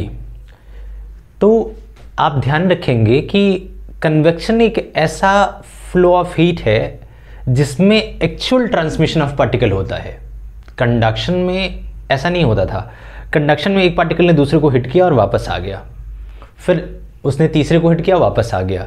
यानी एक तरीके से आप देखें तो वहाँ सिर्फ काइनेटिक एनर्जी राइज होने से एनर्जी का ट्रांसफर हो रहा था, पार्टिकल का ट्रांसमिशन नहीं हो रहा था। लेकिन जब एक्चुअल में पार्टिकल राइज होने लग जाए तो उसको कहते हैं कन्वेक्शन। यूजुअली सॉलिड में कंडक्शन होता है, लेकिन लिक्विड में और गैस में जो भी हीट का ट्रांसफर हो रहा होता है वो कन्वेक्शन के थ्रू हो रहा होता है। जैसे आपने दूध को उबालना शुरू किया, आप क्या देखेंगे? नीचे से दूध ऊपर की तरफ आना शुरू होगा। ऊपर की तरफ क्यों आएगा? कन्वेक्शन में ज़्यादातर मामलों में, खासकर अगर नेचुरल कन्वेक्शन की बात करें तो बुयेंसी और ग्रेविटी बहुत इंपॉर्टेंट रोल प्ले करती है। जैसे कोई चीज़ गर्म हुई, दूर गई, डेंसिटी लो हुई, जैसी डेंसिटी लो हो गई तो ऊपर की तरफ राइज हो जाएगी, बुयेंसी उसे ऊपर, नीचे से ऊपर की तरफ ले जाएगी। इसीलिए जब आप दूध उबाल रहे होते हैं तो दूध का एक अच्छा खासा पोर्शन नीचे से ऊपर आ रहा होता है। हैवी डेंसिटी वाला नीचे गया, फिर वो गर्म होकर के लाइट डेंसिटी आया, वो ऊपर आया, और ऐसे करते हुए दुनिया भर के पार्टिकल फ्लो कर रहे हैं। तो ग्रेविटी उन्हें वापस ले आ रही है, फिर बुयेंसी उन्हें ऊपर ले जा रही है। ऐसे करते हुए एक साइकिल सा बन रहा है। इसको कहते हैं कन्वेक्शन, यानी जिसमें पार्टिकल का एक्चुअल फ्लो हो रहा हो और डेंसिटी के डिफरेंस की वजह से ऐसा होता है। अब इसमें दो तरह की कन्वेक्शन होती है, तो नेचुरल और दूसरा फोर्स्ड। नेचुरल वो है जो कि डेंसिटी के डिफरेंस यानी कि बुयेंसी और ग्रेविटी की वजह से चल रहा हो। हाँ, कई बार ऐसा भी होता है कि जैसे कोई चीज़ गर्म हुई और आपने यहाँ एक फ़ैन लगा दिया, वो फ़ैन इसको सक कर रहा है इस एयर को और आगे की तरफ ले जा रहा है, जिससे ब्लोअर हुआ या एग्जॉस्ट फैन हुआ। इन्हें आप कहते हो फोर्स्ड कन्वेक्शन। तो कन्वेक्शन में दो कैटेगरी है, नेचुरल और फोर्स्ड। नेचुरल जिसमें सिर्फ डेंसिटी और ग्रेविटी की वजह से फ्लो हो रहा हो, और फोर्स्ड का मतलब जहां आप फोर्सफुली फैन या हीट पंप या कुछ भी ऐसा पंप टाइप की चीज़ लगा दे रहे हो और उसके थ्रू आप इस चीज़ को, मटेरियल को बाहर कर रहे हो, उसे फोर्स्ड कन्वेक्शन कहते हैं। तो आई होप आपको डिफरेंस समझ आया कि कंडक्शन में एक्चुअल पार्टिकल फ्लो नहीं करता, क्योंकि अगर पॉसिबिलिटी ही नहीं है तो वो कैसे फ्लो करेगा। और लिक्विड और एयर में पॉसिबिलिटीज़ होती हैं तो यहाँ फ्लो कर जाता है। जहाँ एक्चुअल में पार्टिकल फ्लो करने लग जाए उसको कहते हैं कन्वेक्शन। और दोनों कैटेगरीज है, इसके बहुत सारे एग्जाम्पल हैं। सी ब्रिज है, लैंड ब्रिज है। आपने सुना भी होगा बच्चों में कि डे टाइम में लैंड एरिया ज़्यादा गर्म हो जाता है क्योंकि स्पेसिफिक हीट इसकी कम होती है, मड पार्ट की पानी के कंपैरिजन में। तो डे टाइम में ये ज़्यादा गर्म हुआ, कौन? लैंड वाला एरिया। तो जब ज़्यादा गर्म होगा तो यहाँ की एयर भी कंपैरेटिवली टच करके गर्म होगी, तो वो ऊपर की तरफ राइज होगी। तो फिर सी वाले रीजन्स का टेम्परेचर कम है, तो वहाँ से जब इसकी डेंसिटी की वजह से ये अप हुआ, डेंसिटी बढ़ जाने की वजह से, तो यहाँ की प्रेशर कम हो गया, तो हाई प्रेशर से लो प्रेशर यानी सी से लैंड की तरफ एक हवा चलने लग जाती है, जिसको सी ब्रिज कहते हैं। दिन में सी से लैंड एरिया की तरफ। अब क्या होगा? रात को फ्रिसेस की स्पेसिफिक हीट कम होने की वजह से जल्दी लैंड ठंडा भी हो जाता है, क्योंकि लैंड की खास बात यह है, या सैंड की, या फिर जो भी लैंड एरिया है उसकी खास बात यह है कि वो जल्दी गर्म भी होता है और जल्दी ठंडा भी होता है। तो जैसे ही ठंडा हुआ, यहाँ का प्रेशर हाई हो गया क्योंकि कॉन्सेंट्रेशन बहुत इंक्रीज हो गया। फिर यहाँ से सी की तरफ जो कि लो कॉन्सेंट्रेशन है यानी कि लो प्रेशर है, वहाँ की तरफ हवाएं बहती फ्लो होती हैं, इसको लैंड ब्रिज कहते हैं। तो ये जो ब्रिजेज़ हैं उनके पीछे कहीं ना कहीं इसी का है, मानसून का आना इसी के ऊपर है। तो कन्वेक्शन हमारी नेचर का एक बड़ा ही खूबसूरत और इम्पोर्टेंट पार्ट है जिसको आपको ध्यान रखना है। तो ये साउंड पर्पज से इंपॉर्टेंट थी कन्वेक्शन जो मैंने आपको बताया, लेकिन बड़ा ही इंपॉर्टेंट है इन दोनों को समझना कि जहाँ एक्चुअल पार्टिकल जा रहा है वो कंडक्शन नहीं जा रहा है वो कंडक्शन है, और जहाँ जा रहा है वो कन्वेक्शन है। तो आई होप कि आपको कन्वेक्शन के बारे में पता लगा और बेसिक रूट कॉज भी पता लगा। अब बात करेंगे एक इंपॉर्टेंट पार्ट की, and this is what, radiation. आइए इसकी चर्चा शुरू करते हैं। सो जब बात रेडिएशन की करते हैं तो मैं आपको बता दूं, सबसे पहले तो इसकी बेसिक डेफिनेशन कि when heat is transmitted without any intervening medium या without heating any intervening medium, दोनों बातें हो सकती हैं। यानी जो बीच में मीडियम है ना तो उसकी ज़रूरत है और ना ही उस मीडियम को हीटअप करने की ज़रूरत है। जैसे कंडक्शन में क्या था, एक जगह से दूसरी जगह भेजना है तो वो बीच के थ्रू होता हुआ यानी उसको हीटअप करता हुआ आगे फ्लो होता था, यानी बीच वाला भी गर्म होता था, उसको भी एनर्जी मिलती थी। अब यहाँ ना तो बीच वाले को एनर्जी मिलती है और कई बार होती भी नहीं है, बिना किसी मीडियम के फॉर्म के ही एनर्जी का एक जगह से दूसरी जगह चले जाना है, इसको कहते हैं रेडिएशन। और ख़ास कर ये जो रेडिएशन होता है वो इसमें जो हेल्प लेता है या जिस फॉर्म में एनर्जी ट्रांसफ़र हो रही होती है वो है इलेक्ट्रोमैग्नेटिक वेव के फॉर्म में, ईएम वेव के फॉर्म में। इलेक्ट्रोमैग्नेटिक वेव कौन कौन सी हैं, स्पेक्ट्रम आपने पढ़ा है। सबसे पहले अगर बात करें तो गामा रेज है, उसके बाद एक्स रेज हैं, फिर अल्ट्रावायलेट रेज है, उससे कम अगर फ्रिक्वेंसी वाली की बात करें तो विजिबल रेज हैं जो दिखाने का काम करती हैं। उससे भी नीचे करें तो आपको पता है विजिबल से नीचे फिर इंफ्रारेड है, फिर माइक्रोवेव है, फिर रेडियो वेव है। इस तरीके से पूरी स्पेक्ट्रम बनती है, ईएम स्पेक्ट्रम। उसमें से हीट को वैसे तो ऑलमोस्ट एवरी हीट प्रोवाइड करती है, लेकिन सबसे ज़्यादा अगर हम ह्यूमन बॉडी इनकी कंपैरिजन करें तो इंफ्रारेड वेव्स को मेनली हीट वेव्स कहा गया है। तो इलेक्ट्रोमैग्नेटिक वेव के फॉर्म में अगर जब एनर्जी जाना शुरू करती है तो उसी को हम कहते हैं रेडिएशन। इसके लिए कोई मीडियम की रिक्वायरमेंट नहीं है, ये फ्री स्पेस में ट्रैवल कर सकता है और एक बॉडी से दूसरी बॉडी तक पहुंच सकता है। अब जब ये रेडिएशन की चर्चा आई और ये पता लगा कि बॉडी से रेडिएशन भी निकलती है जो कि बिना मीडियम के एक जैसे दूसरी जगह पहुंच सकती है, तो इसके बारे में अलग अलग थ्योरीज थी। जो सबसे पहली थ्योरी दी थी रेडिएशन के बारे में वो प्रीवॉस ने दी थी, हीट के एक्सचेंज की वाया रेडिएशन। तो सबसे पहले मैं चर्चा करूंगा प्रीवॉस थ्योरी की, उसको समझ लेते हैं। उसमें सारी बातें हैं जो कि रेडिएशन में हमें जाननी चाहिए, ऑल 4 to 5 जो बातें हैं वो सारी डिस्कशन में प्रीवॉस ने दी थी। तो प्रीवॉस की थ्योरी को मैं शॉर्ट में आपको समझाता हूँ जिससे कि हमारा काम चल जाए और समझ आ जाए। सो अगर बात करें प्रीवॉस्ट थ्योरी ऑफ हीट एक्सचेंज की तो इसमें आपको कुछ बातें समझनी होंगी। जैसे प्रीवॉस्ट ने, हालांकि इन्होंने जब बहुत ज़्यादा बातचीत नहीं पता थी ईएम वेव के बारे में, उससे पहले ही ये थ्योरी दी थी। 1792 में ही इन्होंने प्रीवॉस्ट ने ये थ्योरी दी थी। इन्होंने 5 से 6 बातें बताई जिसको मैंने समराइज़ किया है 4 पार्ट में, जिसमें से पहली बातचीत है कि all bodies above 0 kelvin emit heat to the surrounding and absorb heat from surrounding all the time at any given time. हमेशा ये चलता रहता है, ठीक है। अब इसका क्या मतलब है, अब जैसे मान लिया कोई भी एक बॉडी, जैसे मेरा हाथ है, अगर ये गर्म है तो इसके पार्टिकल हिट कर रहे होंगे तो सराउंडिंग की जो एयर होगी ऑब्वियसली उनको भी हिट करेंगे नेबरहुड में होने की वजह से। तो इनको इन्होंने हिट किया तो उसको गया, फिर उन्होंने इसको हिट किया तो इसके पास भी आया। लॉजिक समझनी है, बेसिक कॉन्सेप्ट से जुड़ा हुआ है ये। यानी ये सामने वाले को एनर्जी दे रहा है, सामने वाला इसे एनर्जी दे रहा है, यानी इनका लेन देन, इनका लेना देना ऑलवेज चलता रहता है। बस यही बात इन्होंने कही थी कि 0 केल्विन से कोई भी ऊपर है तो हीट का एक्सचेंज चलता रहेगा परमानेंटली। अब ये बात कंडक्शन के थ्रू तो समझ आ रहा है, लेकिन रेडिएशन में भी ऐसा होता है। यस, जो भी पार्टिकल हिट करेगा वहाँ से एक एनर्जी निकलेगी, सराउंडिंग में घुस जाएगी, एंटर कर जाएगी, फिर सराउंडिंग में कोलिजन हो रहा है वहाँ से निकलेगी और यहाँ चली आ जाएगी। यानी अगर ये ईएम वेव रेडिएट कर रहा है तो वो भी ईएम वेव रेडिएट करेगा और लेना देना चलता रहेगा। ये इंपॉर्टेंट बातचीत है जो कि फर्स्ट स्टेटमेंट है। और इसमें एक और बात कही गई है कि जो भी रेडिएशन पर सेकेंड हो रहा होगा, यानी रेडिएशन पावर की बात करेंगे, वो टेम्परेचर डिफरेंस के डायरेक्टली प्रोपोर्शनल होगा, साथ में एरिया ऑफ कांटेक्ट के, और साथ में नेचर ऑफ एमिटिंग सरफेस पे भी डिपेंड करेगा, उस पर रेडिएशन पावर डिपेंड करेगी। ये कॉमन सेंस की भी बात है। थर्ड बात करें तो आप ये कह सकते हैं कि रेट ऑफ रेडिएशन टेम्परेचर के इंक्रीज के डायरेक्टली प्रोपोर्शनल है। जितनी ज़्यादा टेम्परेचर, अगर टेम्परेचर डिफरेंस बढ़ाओगे आप तो रेट ऑफ रेडिएशन भी बढ़ जाएगा। इसका सराउंडिंग से कोई लेने देने नहीं है। अगर आप किसी, यहाँ मैं किसी बॉडी की बात करूँगा, टेम्परेचर डिफरेंस का मतलब यहाँ टेम्परेचर ऑफ बॉडी से है, टेम्परेचर ऑफ बॉडी से, वो मैंने डेल्टा टी लिख दिया था, लेकिन ध्यान रखिए टेम्परेचर ऑफ बॉडी है। जितनी ज़्यादा बॉडी का टेम्परेचर बढ़ाओगे आप, उतनी ज़्यादा हीट का रेडिएशन बढ़ेगा without any intervening of medium. Medium की अगर हम देखें तो यहाँ कोई उससे अनअफेक्टेड रहता है ये। सो ये तीसरी बातचीत थी।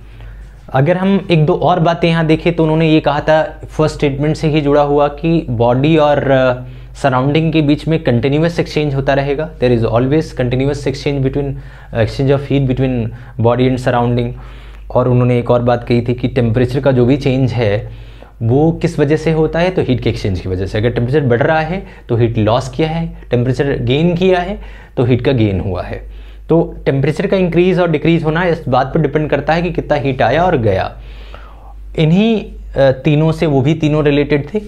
और एक और बात इन्होंने कही कि कभी भी एक्सचेंज ऑफ हीट हो रहा होता है between body and surrounding, it continues till it reach at dynamic equilibrium. अब ये डायनामिक इक्विलिब्रियम क्या है? इक्विलिब्रियम भी दो तरीके का, एक स्टैटिक एक डायनामिक। डायनामिक का मतलब क्या है कि जैसे मान लिया एक बॉडी ने हीट को रेडिएट किया, जैसे ही रेडिएट किया उसका टेम्परेचर घटा, फिर वो सराउंडिंग से एब्जॉर्ब कर लेगा।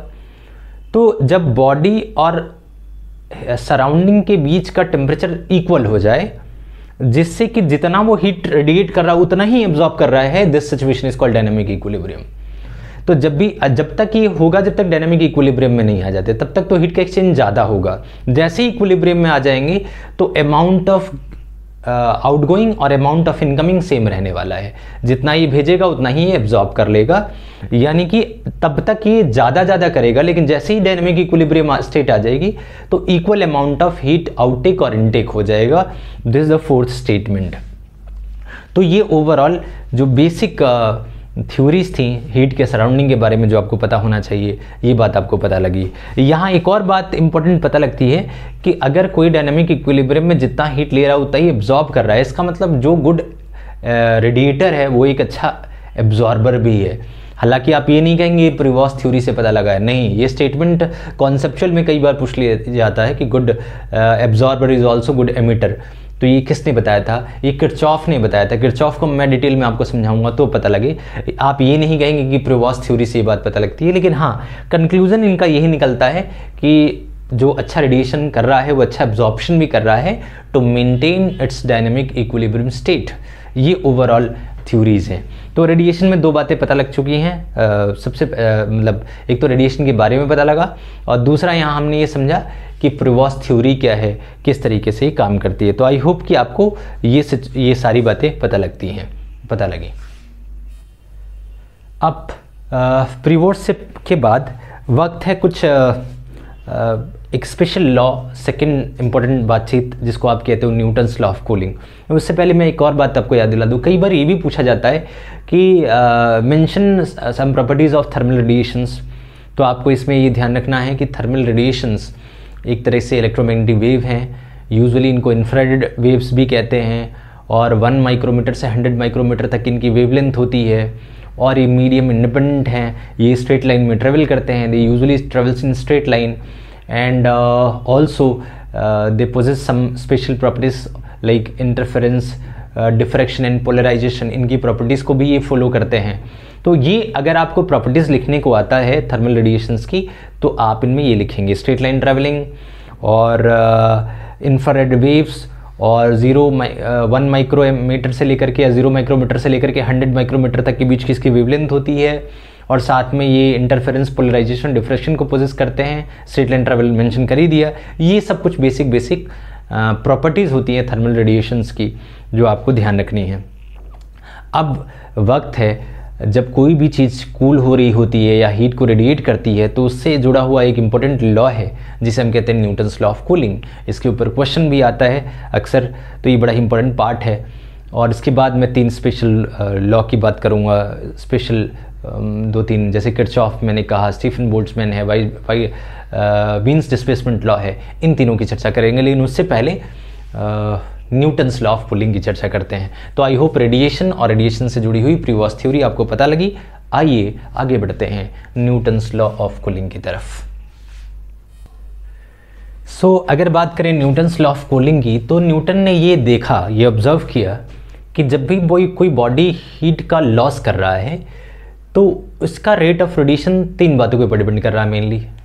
The very first thing is temperature of the body, दूसरा टेम्परेचर ऑफ सराउंडिंग क्योंकि इन्हीं के बीच होना है, और तीसरा नेचर ऑफ मटेरियल या फिर nature of surface which is exposed between body and surrounding.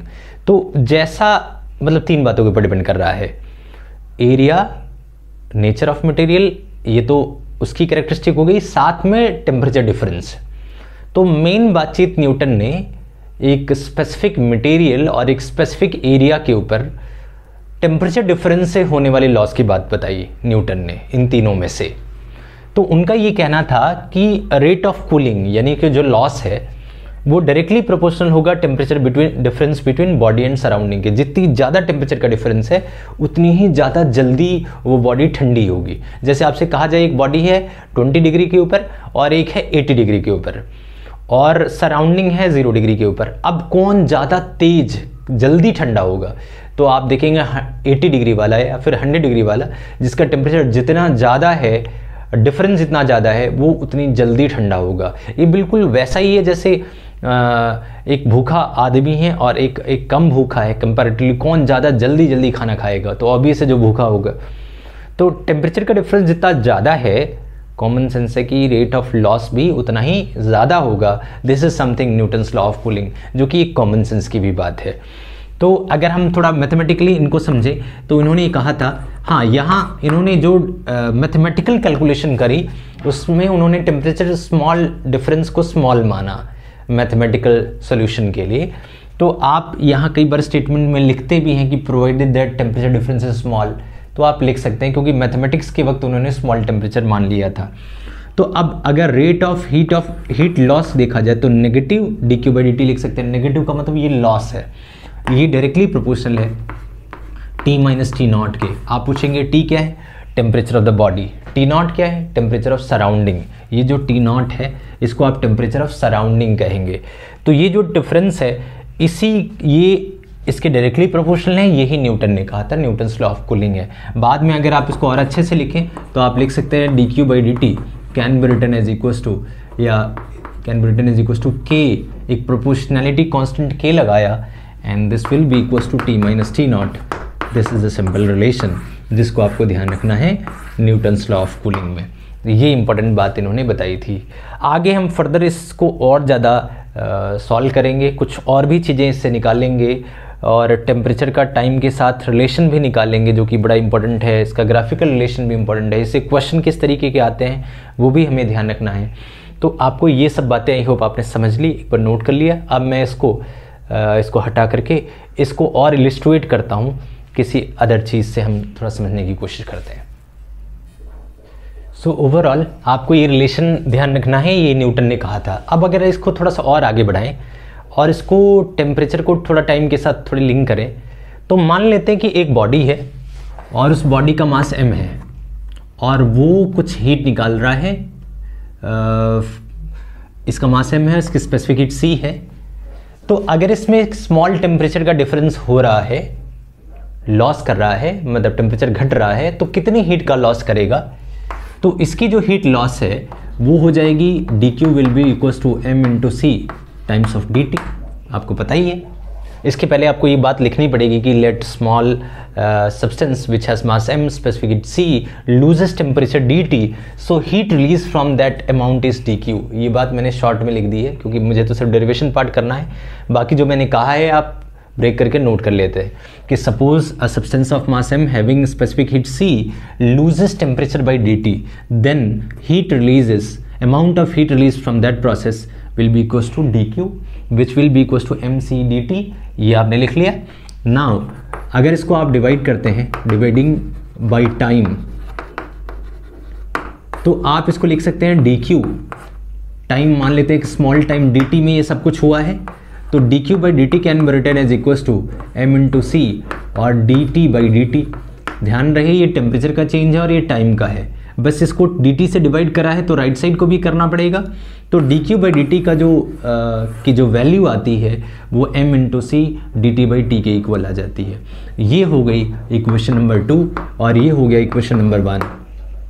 अगर आप इन दोनों को लिंक कर दो, क्योंकि दोनों dq/dt है, इस माइनस को इधर ले आइए, तो जब आप इसको लिंक करेंगे तो आप क्या देखेंगे, लिंक करने से ये रिलेशन कुछ ऐसा आ जा रहा है, m into C dt/dt can be written as equals to minus k times of t minus t not.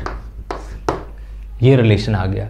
आप थोड़ा और सिंप्लीफाई करें तो इस m इंटू सी को इधर ले जाएं तो dt by small dt will be equals to minus k times of m into C times of t minus t not.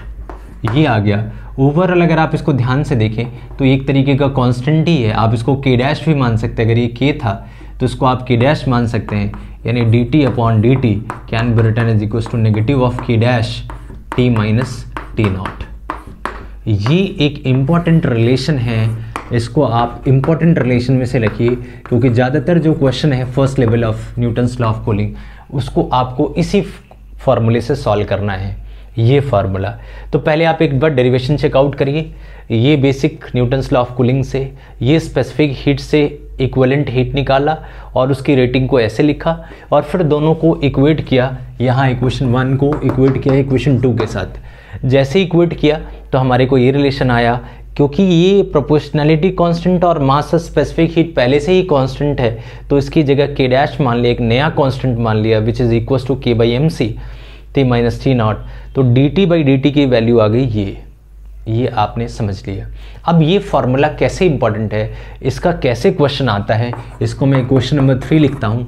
हालांकि इसको आगे सिंप्लीफाई करके एक और क्वेश्चन तक पहुँचे, लेकिन वो सबसे बेसिक क्वेश्चन आता है वो इसी फार्मूले से सॉल्व करना होता है।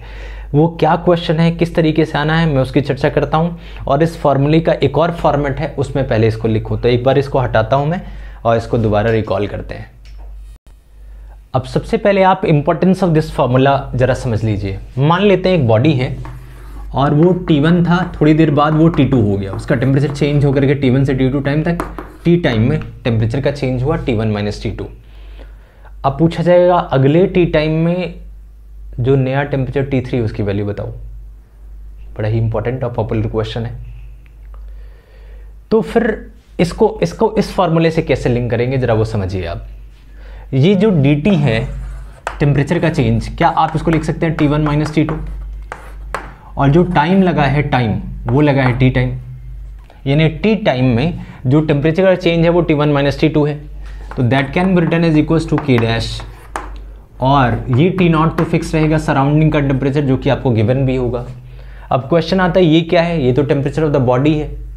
अब टेम्परेचर ऑफ जो बॉडी था, बॉडी टेम्परेचर वो तो चेंज हो रहा है, वो T1 से T2 पे हो रहा है। तो फिर टेम्परेचर ऑफ बॉडी कौन सा लेंगे, T1 वाला लेंगे या T2 वाला लेंगे? तो आप ध्यान रखेंगे नहीं, ये दोनों का एवरेज लेंगे, दोनों का एवरेज का मतलब T एवरेज माइनस T2। इसका मतलब क्या है, T1 minus T2 upon T को ठीक बराबर करना है minus k dash. T average का मतलब होता है T1 plus T2 divide by 2 minus T nought.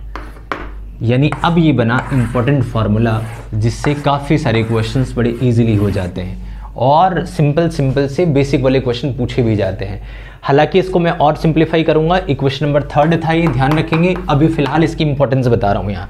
तो इंपॉर्टेंस में ये फॉर्मूला आपको ऑलवेज ध्यान रखना है। अब इससे किस तरीके के क्वेश्चन पूछे जाते हैं आप वो बता देता हूँ, लेकिन ये इंपॉर्टेंट बातचीत थी टी एवरेज जिसको कि आपको ध्यान रखना था, और ये T1 minus T2 upon T तो आपको पता लगा ही।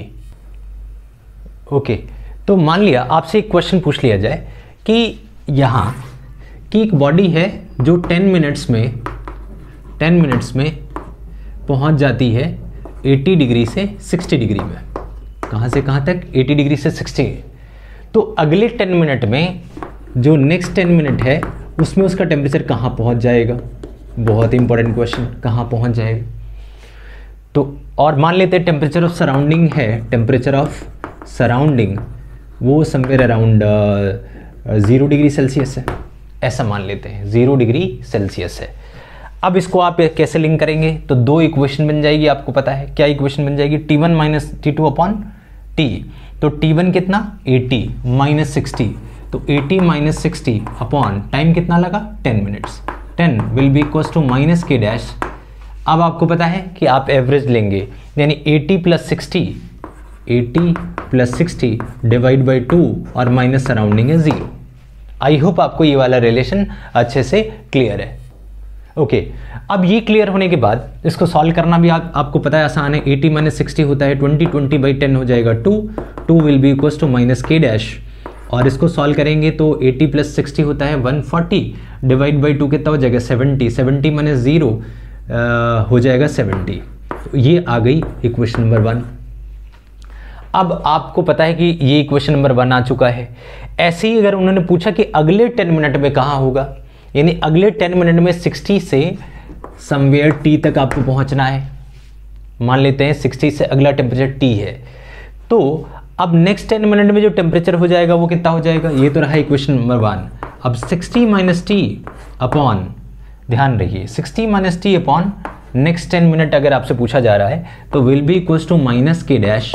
अब एवरेज कितना हो जाएगा, तो answer is 60 plus T divide by 2 और टाइम्स ऑफ सराउंडिंग अभी भी 0 डिग्री। तो ये हो जाएगी क्वेश्चन नंबर 2। दोनों को आप सॉल्व कर लेंगे और दोनों को निकाल लेंगे। अगर आप सोल्यूशन देखना चाहते हो तो मैं एक बार इसको हटाता हूँ, पहले आप ध्यान से देख लीजिए। ये सारी चीज़ें आपको पता लग गई हैं, जहाँ टी एवरेज लेते हैं, T1 माइनस T2 टी ले लेते हैं और फिर ऐसे क्वेश्चंस आप सॉल्व करते हैं। तो पहले एक बार आई होप आपने देख लिया, इसको मैं थोड़ा सा और सॉल्व करके दिखा देता हूँ। एक बार फिर से ये इक्वेशन देख लीजिए। पहली इक्वेशन आपको समझ आ गई, 80 60 कितने मिनट में 10 मिनट में, इसका एवरेज निकाला और फिर माइनस 0। इसका एवरेज 80 प्लस 60 140 डिवाइड बाई 2 70 आया था, और ये 20 बाई 10 2 आ गया था, 2 इज इक्वल टू माइनस के 70। ये इक्वेशन नंबर 1 आ गई थी, फर्स्ट कंडीशन। सेकंड कंडीशन, अब मान लेते हैं जो अगला टेम्परेचर है अगले 10 मिनट बाद उसका टेम्परेचर है टी, तो जो नेक्स्ट केस हो जाएगा वो हो जाएगा 60 माइनस टी अपॉन 10 माइनस के, और एवरेज फिर निकालेंगे तो 60 plus T divided by 2 minus 0। तो इस इक्वेशन को आपने यहाँ लिखा हुआ है, ये वाला, इस इक्वेशन को एक बार फिर लिखिए, 60 minus T divide by 10 is equal to, यहाँ है माइनस के। अब माइनस के की वैल्यू डायरेक्ट यहाँ से सिंप्लीफाई कर लेते हैं, माइनस के का मतलब माइनस के डैश, सॉरी, तो माइनस के डैश की वैल्यू ये 70 इधर आ जाएगा तो 2/70, तो क्यों ना यहाँ डायरेक्ट 2/70 पुट कर दें ताकि दोनों इक्वेशन एक बार सॉल्व हो जाए। और फिर अगला है 60 प्लस टी डिवाइड बाई 2। अब 2 से 2 गया, इस 0 से इस 0 को आप काट दीजिए, 7 फिर इधर आ जाएगा, तो 7 इंटू 6 हो जाएगा 420, माइनस 7 को इससे करेंगे तो 70 विल बी इक्वल्स टू, ये आ जाएगा 60 प्लस टी। अब इस 70 को जो माइनस में उसको राइट साइड ले जाइए, इसको इधर ले आइए, तो 420 माइनस 60 हो जाएगा 20 और 40 यानी 360 हो जाएगा, और विल बी इक्वल्स टू 70 इस टी के साथ गया तो 80 आ जाएगा, यानी T will be equals to 360 divide by 8। आप इसको काटेंगे तो 8 इंटू 4 32 और फिर बचेगा 40, 8540 यानी 45 डिग्री सेल्सियस वो टेम्परेचर हो जाएगी। तो आई होप कि आपको ये सॉल्व करना आया कि न्यूटन्स लॉ ऑफ कूलिंग में टेम्परेचर को टाइम के साथ जब लिंक करना हो तो टेम्परेचर टाइम की लिंकिंग का क्या फार्मूला बनेगा और उसके ऊपर बेसिक कैसे क्वेश्चन होंगे। टाइम दिया हुआ है, टेम्परेचर निकाल दिया, टेम्परेचर दिया रहता, टाइम निकल जाता, बस आपको वैल्यू पुट करनी है। इस तरीके से ये हमारे लिए काफ़ी इंपॉर्टेंट है जिसका हमें ध्यान रखना है। तो ये तो रही फर्स्ट क्वेश्चन जो कि न्यूटन्स लॉ ऑफ कूलिंग से पूछी जाती है। अब वक्त है एक और बातचीत समझने का, इसी टेम्परेचर टाइम से रिलेटेड ग्राफ और एक्सपोनेंशियल रिलेशन को समझने का। तो मैं इसको हटाता हूँ और इसको फिर आगे कैरी फॉरवर्ड करते हैं और डेरिवेशन कंप्लीट करते हैं जो न्यूटन्स लॉ ऑफ कूलिंग का डेरिवेशन है। ये तो बीच में आया था तो मैंने इसकी इंपॉर्टेंस बताई थी। बाकी यहाँ आप एक बार कैलकुलेशन देख लेना, थोड़ा बहुत मिस्टेक इधर उधर हो सकता है, वैसे तो सही दिख रहा है लेकिन फिर भी आप एक बार चेक कर लेना। और अब आगे बढ़ाते हैं इसको। अब यहाँ दूसरी इंपॉर्टेंट बातचीत पूछी जाती है टेम्परेचर का टाइम के साथ रिलेशन। अब उस रिलेशन के लिए प्रॉपर रिलेशन कैसे निकालते हैं आप वो समझिए। मान लिया मुझे एक सर्टेन टाइम गैप में, टेम्परेचर गैप में टाइम का गैप देखना है, तो मुझे इन दोनों साइड्स को कुछ सेटिंग करनी पड़ेगी या इंटीग्रेट या डिफरेंशिएट करना पड़ेगा। तो सबसे पहले ये टेम्परेचर है तो यहाँ टेम्परेचर है तो इनको एक साथ रखो, टाइम को एक साथ रखो। तो आप इस रिलेशन को थोड़ा मॉडिफाई कर सकते हैं और लिख सकते हैं T minus T nought will be equals to minus K dash times of dt। अभी जाके इस सेटिंग में आया। अब अगर टेम्परेचर के टाइम के साथ रिलेशन निकालना है तो हमें दोनों साइड को इंटीग्रेट करना पड़ेगा, इंटीग्रेटिंग बोथ साइड। क्यों? क्योंकि प्रोडक्ट में आ रहा है dt के साथ, तो अगर आप दोनों साइड को इंटीग्रेट कर दो तो इंटीग्रेट करोगे तो ये आप देखिए ध्यान से, ये जो टाइम है ये तो dt है और ये जो टेम्परेचर है वो 1/t के फॉर्म में है। और आपको पता है कि 1/x dx के फॉर्म में कुछ हो तो इसका इंटीग्रेशन log x होता है। मतलब अगर आप dt/t-t0 रखें और इंटीग्रेट करें इसको भी -k टाइम्स ऑफ dt, तो ये 1 इस पूरे टर्म को x मानना पड़ेगा, 1/x dx हो जाएगा। यानी 1/x dx का इंटीग्रल होता है log x। तो आपको पता है कि आप log e बेस t-t0 लिख सकते हैं। और k कांस्टेंट है, सॉरी यहाँ k डैश लेकर के चलना है, k डैश कांस्टेंट है तो बाहर ले लिया। इंटीग्रेशन ऑफ t आपको पता है कि होता है t kt minus times of kt। और कहीं ना कहीं आपको आइडिया है भी कि अगर इनडेफिनेट इंटीग्रल है जिसमें कोई रेंज गिवन नहीं है तो आप इसको चाहो तो एक कांस्टेंट भी लगा सकते हैं c। किस लिए? क्योंकि हमें लिमिट नहीं पता, तो हो सकता है कुछ वैल्यू पहले से हो या ना हो, तो ओवरऑल वैल्यू हो जाएगी -k' और प्लस एक कांस्टेंट लग गया। सिर्फ किस लिए? इनडेफिनेट इंटीग्रल होने की वजह से, रेंज गिवन नहीं है उसकी वजह से हमने ऐसा किया। तो ये log e t-t0 times of -kt times of c है। एक इंपॉर्टेंट रिलेशन है, एक क्वेश्चन यहीं से आता है। क्वेश्चन यहाँ कैसे आता है? कई बार आपसे ग्राफ पूछा जाता है। ग्राफ कैसा? जिसमें एक तरफ रहेगा log e बेस t-t0 और दूसरी तरफ रहेगा टाइम, यानी टाइम के साथ क्या रिलेशन है। तो आप ध्यान से समझिए, y ये वाला टर्म है और y is equal to negative of mx plus c, यानी स्ट्रेट लाइन की इक्वेशन है। आप वैसे भी देख सकते हैं, क्या ये एंटायर टर्म t की 1 की पावर के साथ डायरेक्टली प्रोपोर्शनल है, यानी बनेगा तो स्ट्रेट लाइन, लेकिन क्योंकि नेगेटिव है तो इसका स्लोप नेगेटिव जाएगा, यानी इसका ग्राफ ऐसे हो जाएगा। आई होप आपने ग्राफ तो पढ़ा ही है, वरना आप इसको दो तरीकों से सोच सकते हैं। एक ये डायरेक्टली प्रोपोर्शनल टू t है माइनस में तो नेगेटिव, दूसरा y is equal to -mx plus c है तो ये x है और ये y है, y एक्सिस पे ये है और x एक्सिस पे टाइम है, तो -mx plus c slope negative में आ रहा है तो इसको ऐसे लिख सकते हैं। तो पहली जो इंपॉर्टेंट चीज़ है वो यही वाली ग्राफ है जिसके बारे में आपसे पूछा जाता है। तो न्यूटन्स लॉ पे पहला फॉर्मूला बता रखा है मैंने, सेकेंड ये ग्राफ है, तीसरी एक और ग्राफ है और एक और रिलेशन है। वो दोनों चीज़ें इंपॉर्टेंट है।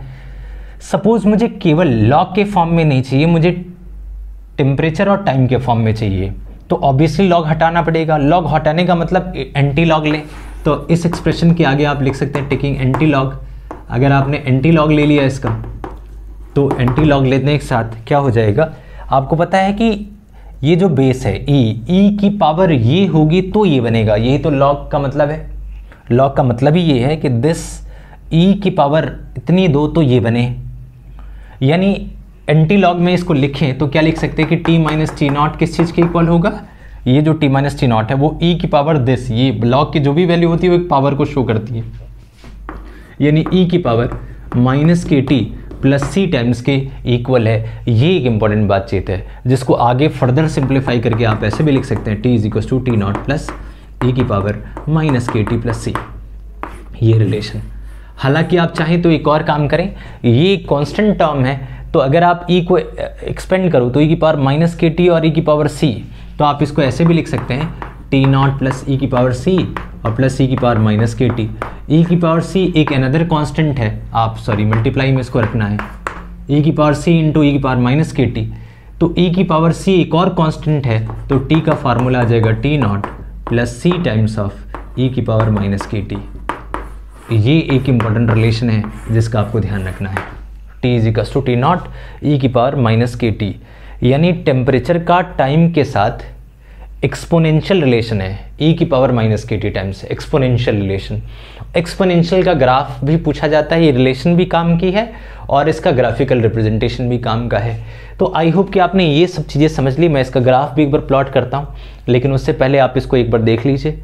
ऐसे ही आपको रिकॉल करना होगा और ये एंटायर डेरिवेशन यहाँ आके फुलफिल करनी होगी। साथ में दोनों ग्राफ्स भी पूछे जाते हैं जिनको आपको पता लगाना होगा और पता होना भी चाहिए। खैर, तो आई होप आपने ये सारा कुछ समझ लिया। अब मैं इसे हटा देता हूँ और इसका फाइनल ग्राफ दिखा देता हूँ एक बार यहाँ पे।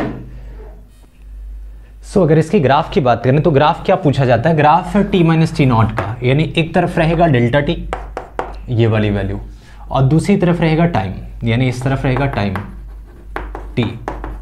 अब आप ध्यान से देखिए इसको, तो डेल्टा टी की वैल्यू e की पावर माइनस के टी टाइम्स ऑफ c है, या फिर इसको इधर ले आइए तो c इंटू ई की पावर माइनस के टी है।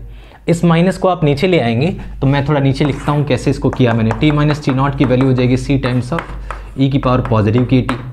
अब आप देखिए जब आप इसकी वैल्यू ज़ीरो रखेंगे, ज़ीरो यानी टाइम की वैल्यू ज़ीरो, तो anything divide by zero gives infinite value, यानी इसकी वैल्यू कहीं इनफाइनाइट हो जाएगी। अब जैसे जैसे ये बढ़ाएंगे वैसे ही वैसे वैल्यू घटती चली जाएगी। जब ये इनफाइनाइट हो जाएगी तो एनीथिंग डिवाइड्स मतलब की power infinite becomes infinite, infinite c by infinite zero तक पहुंच जाएगा, यानी ग्राफ यहाँ से होता हुआ इनफाइनाइट से होता हुआ ज़ीरो की तरफ कुछ ऐसे राइज करेगा। ये एक्सपोनेंशियल ग्राफ है जो कि मैंने आपको बताया। तो डेल्टा टी का अगर टाइम के साथ कोई रिलेशन है तो वो इस तरीके से उसका ग्राफ प्लॉट होता है। ये बड़ा ही खूबसूरत और इम्पोर्टेंट ग्राफ है, बड़ी शॉर्ट में मैंने बताया। आई होप आप वैल्यूज़ पुट कर करके इसको बेटर तरीके से अंडरस्टैंड कर लेंगे। तो एक ये डेरिवेशन, उसके पहले वाला फॉर्मूला, ये एंटायर खूबसूरत डिस्कशन था न्यूटन्स लॉ ऑफ कूलिंग से। सो रेडिएशन में Prevost theory, Newton's law of cooling और उससे जुड़ी हुई छोटी छोटी बातें आपने समझ ली। अब और फार्मूला भी समझ लिया, एक तरीके का क्वेश्चन भी आपने जान लिया, तो ये सब चीज़ें इंपॉर्टेंट थी। अब वक्त है तीन इंपॉर्टेंट बातें करने का। तीन छोटे छोटे से लॉज हैं, उनको थोड़ा और आप समझ लेंगे और बेटर क्लैरिटी हो जाएगी रेडिएशंस के बारे में, जिसमें से मैंने कहा कि किरचॉफ और वीन्स डिस्प्लेसमेंट और स्टीफन बोल्ट्जमैन लॉ। तो आइए उन तीनों को समझते हैं और रेडिएशन के पार्ट को कंक्लूड करते हैं। तो इसको मैं एक बार हटाता हूँ। अब तीनों लॉज की डिस्कशन से पहले किरचॉफ, स्टीफन बोल्ट्जमैन और वीन्स डिस्प्लेसमेंट, इन तीनों लॉज के डिस्कशन से पहले ये 6 डेफिनेशन आपके लिए जानना बहुत ज़रूरी है। जैसे सबसे पहले वर्ड आ रहा है रिफ्लेक्टेंस, एब्जॉर्प्टेंस और ट्रांसमिटेंस। जरा इनको समझ लीजिए एक बार, फिर उन तीनों लॉज को आपको क्लियरली समझ आएगा।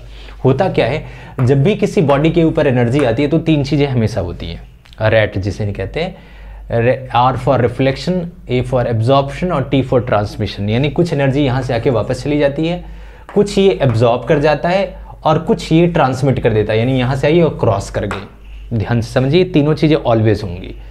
तो सपोज इसके पास Q अमाउंट ऑफ इनपुट आया, इनपुट का मतलब एनर्जी Q आई, इसमें से इसने स्मॉल r क्या किया, रिफ्लेक्ट बैक कर दिया।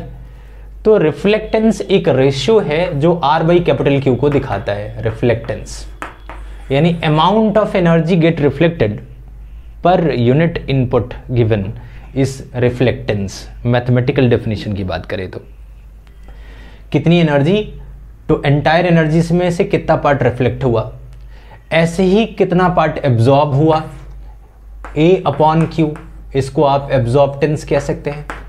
ऐसे ही कितना पार्ट ट्रांसमिट हुआ, इसको आप ट्रांसमिटेंस कह सकते हैं। ट्रांसमिटेंस इज इक्वल टू, इसको आप T से लिख सकते हैं, T बाई क्यू।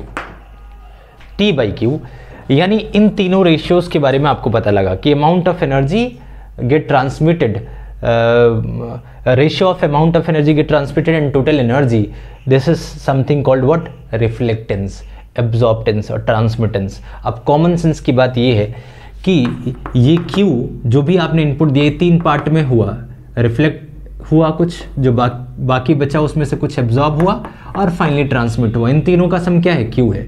तो अगर आप इन तीनों रेशियोज का सम करें, यानी R by Q plus A by Q और प्लस T बाई क्यू, तो आपको पता है डिनोमिनेटर सेम है, तो R plus A plus T करना पड़ेगा अपॉन Q, और ये तो सम का Q ही है, तो Q बाई क्यू कितना होता है, 1। यानी इन तीनों रेशियोज का सम ऑलवेज कितना होता है, 1 होता है। किसका किसके सम की बात करी मैंने बात की रिफ्लेक्टेंस, एब्जॉर्प्टेंस और ट्रांसमिटेंस, इन तीनों का सम, इन तीनों रेशियोज का सम ऑलवेज क्या आना है, तो 1 आना है। इसका ऑलवेज आपको ध्यान रखना है। और ये तीनों टर्म आपसे क्या है, आपको आई होप ये भी पता लगा। इसमें से रेडिएशन में जो इंपॉर्टेंट है वो एब्जॉर्प्टेंस है, क्योंकि जो एब्जॉर्ब हो जाता है, देखिए एनर्जी आई, रिफ्लेक्ट होकर के चली गई, कुछ क्रॉस कर गई। अब रेडिएशन कब होगा, रेडिएशन लिंक्ड है एब्जॉर्प्शन से। जो एनर्जी जितनी ज़्यादा एब्जॉर्ब हो रही है वही तो बाद में जाकर के रेडिएट होने वाली है, क्योंकि एब्जॉर्प्शन के बाद टेम्परेचर बढ़ता चला जाएगा। अब धीरे धीरे एक वक्त आएगा जब वो बहुत गर्म हो जाएगा तो वो रेडिएट करेगा।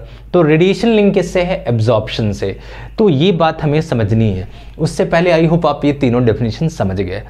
अब इसमें से एब्जॉर्प्शन हमारे लिए बहुत ज़रूरी है, क्योंकि बॉडी एब्जॉर्ब करेगी तभी एमिट करेगी, यानी एमिशन और एब्जॉर्प्शन दोनों लिंक है एब्जॉर्प्टेंस से। अब मान लिया किसी बॉडी का एब्जॉर्प्टेंस 100% है, हो नहीं सकता आइडियली। मान लिया कोई ऐसी बॉडी है जिसकी एब्जॉर्प्टेंस बहुत हाई है, अप्रॉक्स 100% है, जैसे ब्लैक बॉडी, तो वो जो बॉडी होगी या फिर 90% है, जो भी परसेंटेज है, उससे जुड़ा हुआ है एब्जॉर्प्टिव पावर, और फिर जितना वो एब्जॉर्ब करेगा फिर वो एमिट भी करेगा, उससे जुड़ा हुआ है एमिसिव पावर। तो इन तीनों के बाद वक्त है एब्जॉर्प्टिव और एमिसिव पावर को समझने का। और जो मैक्सिमम एब्जॉर्प्शन करता है उसे कहते हैं ब्लैक बॉडी, क्योंकि वो सब कुछ एब्जॉर्ब कर पाता है। रिफ्लेक्शन से लिंक क्या है? जो जिस कलर को, जैसे मान लीजिए कोई बॉडी रेड कलर की दिख रही है, इसका मतलब रेड कलर का रिफ्लेक्शन बहुत ज़्यादा कर रही है, बाकी एब्जॉर्ब कर ले रही है। कोई वाइट, कोई किसी पर्टिकुलर कलर का, कोई वाइट है तो उसका मतलब सारे कलर्स को रिफ्लेक्ट कर रही है। कोई ब्लैक दिख रहा है, इसका मतलब सबको एब्जॉर्ब कर रही है। तो ब्लैक बॉडी वो है जिसकी एब्जॉर्प्शन अप्रॉक्स 100% हो, यानी उसका एमिशन अप्रॉक्स 100% हो। अगर वो थर्मल इक्विलिब्रियम में है तो जितना एब्जॉर्ब करेगा उतना ही एमिट करेगा। तो जो बहुत अच्छी एब्जॉर्ब करती है या फिर एमिट करती है उसी को आप ब्लैक बॉडी कहते हैं।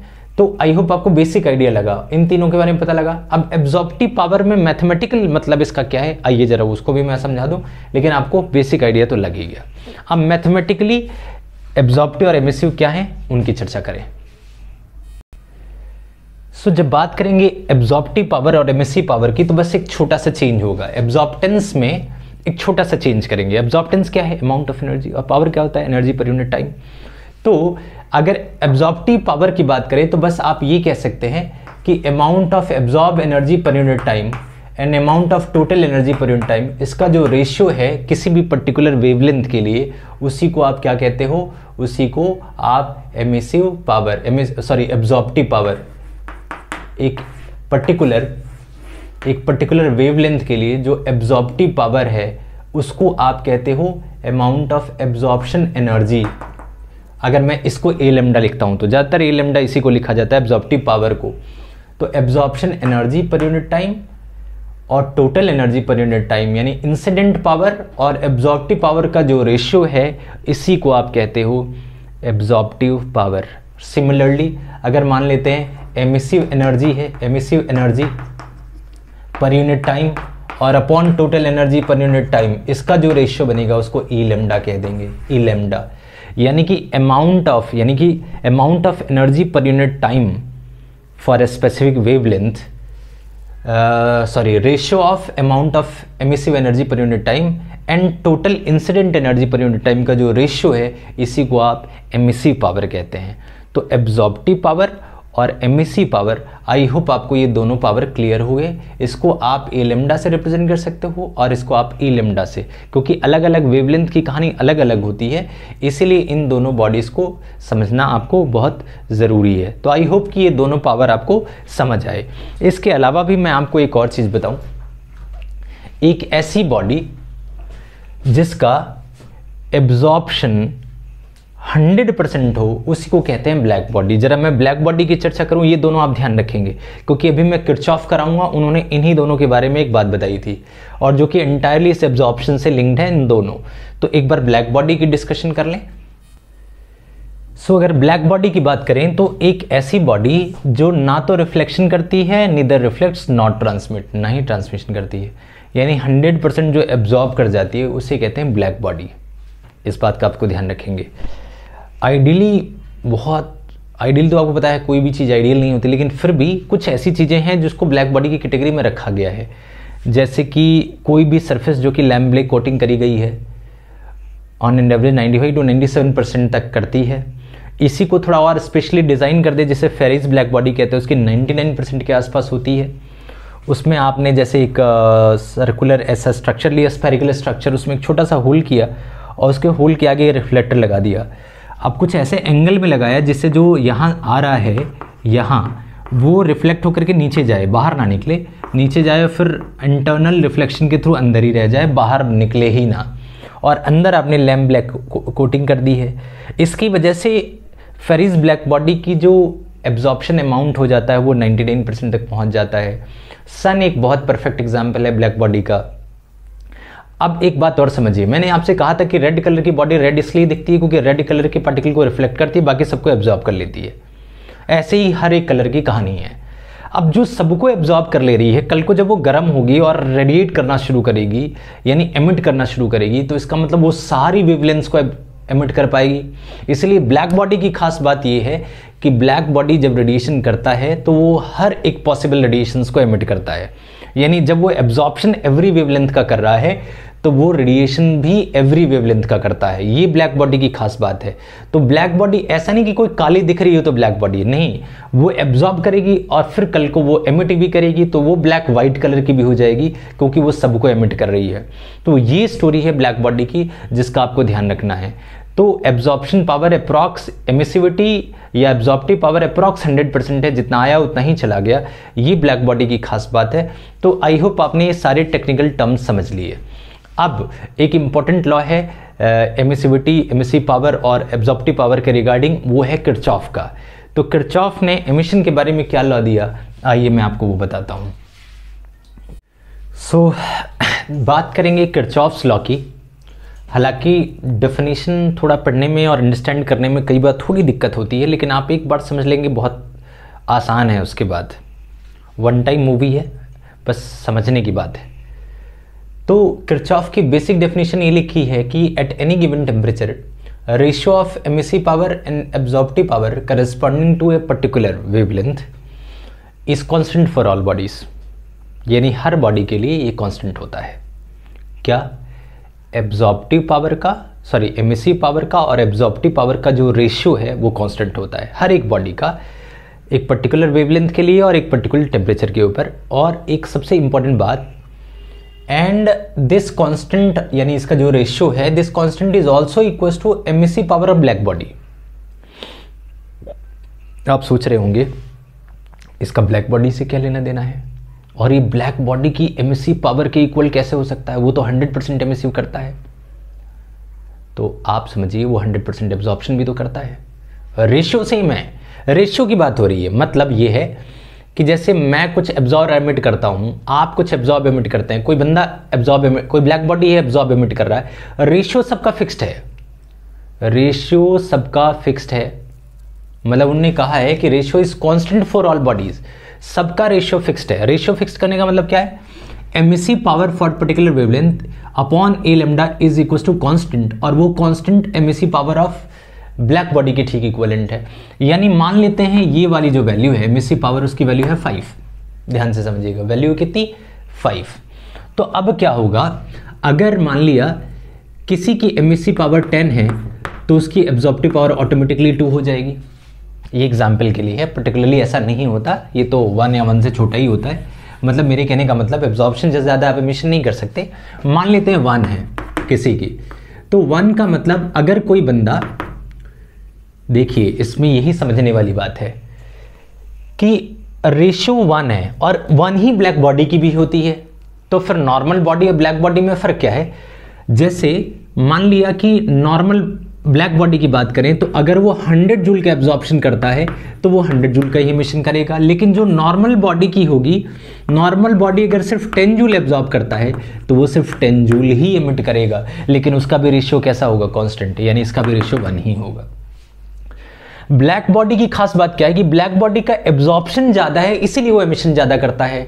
नॉर्मल बॉडी एब्जॉर्प्शन कम करती है तो एमिशन भी कम करती है, बस इतनी सी बात है। लेकिन उसका रेशियो ऑलवेज कांस्टेंट रहेगा, चाहे वो ब्लैक बॉडी हो चाहे वो नॉर्मल बॉडी हो। दिस आई मीन टू से, यानी ए लैम्डा बाई ए लैम्डा का रेशियो फिक्स्ड है, और ये वही रेशियो है जो ब्लैक बॉडी के लिए है, यानी absorptive power of black body है। ये मैं आपसे कहना चाह रहा था। यानी इससे एक खूबसूरत बात पता लगती है जो कि किरचॉफ का कंक्लूजन भी है, जो आपको ध्यान रखना है। वो कंक्लूजन क्या है? जो बात आपको पता लगनी चाहिए कि जो जितना ज़्यादा एब्जॉर्ब करेगा वो उतना ही ज़्यादा एमिट करेगा। यानी गुड एब्जॉर्बर, ये बात पहले भी छोटी सी डिस्कस करी थी मैंने, is also a good emitter. ये बात कंक्लूज़न है जो किरचॉफ का, जो आपको ध्यान रखना है। यानी जो जितना अच्छा एब्जॉर्बर है वो उतना ही अच्छा एमिटर है। यही किरचॉफ का लॉ है जो का आप ध्यान रखना है। ये थ्योरेटिकल कई बार क्वेश्चन आ जाता है कॉम्पिटिटिव एग्जाम्स में कि good absorber is good emitter, who has given this statement, या this comes from whose law, या which law gives this statement. अलग अलग फॉर्मेट में हो सकता है। उसमें ये तीन चार ऑप्शन हो सकते हैं। किरचॉफ है, प्रीवॉस्ट है, या फिर स्टीफन बोल्ट्जमैन लॉ है, मींस डिस्प्लेसमेंट लॉ है। 4 का नाम दे दिया, उसमें से आपको चूज करना है किरचॉफ। यानी ये बात किरचॉफ ने कही थी कि good absorber is good emitter, ये आपको ध्यान रखना है। और ये ब्लैक बॉडी की ठीक बराबर होती है। यहाँ आपको एक और बात मैं आपको बता दूं, अगर आप इस ई लेमडा को इधर ले आओ, emissive power of normal body और emissive power of black body, emissive power of black body, इसको यहाँ ले आए तो ये ठीक बराबर हो जाएगा ए लेमडा के। और मैं आपको बता दूं, ये जो रेशियो है इसका एक नया नाम भी है, इसको कहते हैं एमिसिविटी। एमिसिविटी ध्यान रखेंगे। एमिसिविटी का मतलब क्या होता है कि किसी बॉडी की एमिसी पावर ब्लैक बॉडी के रिस्पेक्ट में कितना है, उसे कहते हैं एमिसिविटी। एक तरीके से रिलेटिव डेंसिटी जैसा है, density of object upon density of water. Universally जो सबसे ज़्यादा प्रेजेंट है water, in the same, universally नहीं ग्लोबली, या हमारे ग्लोब की बात कर रहे हैं। अब मैं आपसे ये कहना चाह रहा था कि किसी भी बॉडी की एमिसिव पावर का ब्लैक बॉडी से के साथ कंपैरिजन करें तो इसे कहते हैं एमिसिविटी। और इस रिलेशन से ई लेमडा बाई ए लेमडा के बराबर आ रहा है। यानी किसी भी बॉडी की एमिसिविटी उसकी एब्जॉर्प्टिव पावर के बराबर होती है। ये किरचॉफ का एक और फॉर्म है। This is another form of Kirchhoff law. Another form क्या है? Absorptive power is equivalent to emissivity. Emissivity ये क्या है? किरचॉफ का दूसरा फॉर्म है। यानी किसी भी बॉडी का किसी पर्टिकुलर वेवलेंथ के लिए एक पर्टिकुलर टेम्परेचर के ऊपर एब्जॉर्प्टिव पावर एमिसिविटी के ठीक बराबर होता है। इस रेशियो को आप एमिसिविटी कहते हैं, इसका ध्यान रखेंगे। और इन दोनों का रेशियो ऑलवेज फिक्स्ड होता है और ये रेशियो ब्लैक बॉडी के ही बराबर होता है। जो जितना अच्छा एब्जॉर्ब करता है उतना ही अच्छा एमिट करता है। और ये उसकी बेसिक डेफिनेशन। आई होप ये आपको सारी बातें समझ आई। ये था किरचॉफ। अब किरचॉफ की एक और खास बात, इसकी एप्लीकेशंस। इसमें मैंने 2-3 एप्लीकेशंस लिखे हैं, मैं दोनों को समझा देता हूँ। जैसे कि मान लिया कोई चाइना प्लेट है, उसके ऊपर आपने डार्क पेंटिंग कर दी। चाइना प्लेट मान लिया वाइट कलर का है और उसके ऊपर आपने डार्क पेंटिंग कर दी है। अब आप इसको थोड़ा गर्म कर दो, 1000 डिग्री सेल्सियस तक गर्म कर दो। अब आप इसको डार्क कमरे में ले जाओ, आप देखोगे चाइना प्लेट नहीं दिखेगा, लेकिन उसकी डार्क पेंटिंग ग्लो करती हुई दिखेगी, बिल्कुल शानदार तरीके से। ऐसा क्यों? क्योंकि जो वाइट कलर था उसने तो सब रिफ्लेक्ट कर दिया था, उसके पास कुछ भी एनर्जी नहीं है। लेकिन जो डार्क पेंटिंग थी, उस डार्क कलर ने एब्जॉर्ब किया था। जैसे ही अंधेरे में आया वो रेडिएशन कर रहा है दुनिया भर की कलर्स को, उसने सबको एब्जॉर्ब किया, इसलिए वो ग्लो कर रहा है, वाइटिश दिख रहा है। और प्लेट काली दिख रही है क्योंकि प्लेट्स पे कोई कलर ही नहीं है। ऐसा होता है एब्जॉर्प्शन के। अब जिसने एब्जॉर्ब किया डार्क पेंटिंग ने, अब वो रेडिएट कर रहा है। किरचॉफ की एप्लीकेशन। सेकेंड है, अगर आप किसी ग्रीन ग्लास को हीट करो बहुत लंबे टाइम तक और अंधेरे में ले जाओ, आप देखोगे वो रेड कलर का दिखेगा। क्यों? क्योंकि जब वो लाइट में था तो ग्रीन को रिफ्लेक्ट कर रहा था, एब्जॉर्ब नहीं कर रहा था। एब्जॉर्ब किसको कर रहा था? रेड को। तो जैसे ही अंधेरे में ले गए, अब जो गर्म हुआ है, जो उसने इनटेक करा हुआ है, वो रेड का इनटेक करा हुआ है, तो अब वो रेड कलर का दिखेगा। ये खूबसूरत कहानी है किरचॉफ की। तीसरी, जो थर्मल बॉटल्स होती हैं उसमें 2 लेयर लगाई जाती है, डुअल लेयर। गिर जाती हैं, दोनों चिपक जाती हैं तो खत्म। लेकिन खाली रहती हैं तो 2 लेयर बनाते हैं सिल्वर की, बाहर और अंदर, और बीच में वैक्यूम रखते हैं। अब अंदर वाली इनर वॉल हीट को एब्जॉर्ब कर रहा, फिर रेडिएट कर दे रहा है, अंदर वाली गर्मी अंदर ही रह गई। फिर बाहर वाला बाहर की हीट को ले रहा, बाहर ही भेज दे रहा है। यानी जो भी चीज़ें थी वो बाहर और ये अंदर ही अंदर। तो इस तरीके से लॉन्ग टाइम तक ये दोनों मतलब अंदर वाली चीज़ें गर्म ही रहती हैं या फिर ठंडी है तो ठंडी ही रहती हैं। तो ये इसमें भी कहीं ना कहीं किरचॉफ का काम आ रहा है। तो ओवरऑल किरचॉफ की डेफिनेशन, किरचॉफ की स्टेटमेंट, किरचॉफ का एक दूसरा फॉर्म और किरचॉफ का जो स्पेशल नोट पॉइंट है और किरचॉफ की एप्लीकेशन, ये सारी बातें आई होप आपको क्लियर हुई, जिससे अंदाज़ा लगा किरचॉफ ने बताया क्या है। ये रही किरचॉफ के बारे में। नेक्स्ट जो सेकंड लॉ है वो है स्टीफन बोल्ट्जमैन लॉ। आइए उसकी बात करते हैं। और वैसे देखा जाए तो ये ऑल 7 पार्ट में से 6th पार्ट है जिसकी हम चर्चा करने वाले हैं। तो आइए चर्चा करते हैं स्टीफन बोल्ट्जमैन लॉ की। आइए स्टीफन बोल्ट्जमैन लॉ की बात करें। ये भी बड़ा ही खूबसूरत लॉ है और इससे बड़ी सारी बातें पता लगती हैं। बेसिक डेफिनेशन की बात करते हैं। स्टीफन बोल्ट्जमैन ने ये कहा था कि जो रेडिएशन इंटेंसिटी होती है, इंटेंसिटी का क्या मतलब है, energy per unit time per unit area, इसको कहते हैं इंटेंसिटी। तो जो रेडिएशन इंटेंसिटी है वो डायरेक्टली प्रोपोर्शनल है 4th power of absolute temperature of surface के, यानी जो सरफेस है जो रेडिएट कर रहा है उसकी पावर 4 के डायरेक्टली प्रोपोर्शनल है। इंटेंसिटी को अगर मैं I से रिप्रेजेंट करूं तो I is directly proportional to T⁴। ये है जो कि स्टीफन बोल्ट्जमैन ने एक लॉ दिया और यहाँ एक प्रोपोर्शनैलिटी कांस्टेंट आ जाता है सिग्मा T⁴।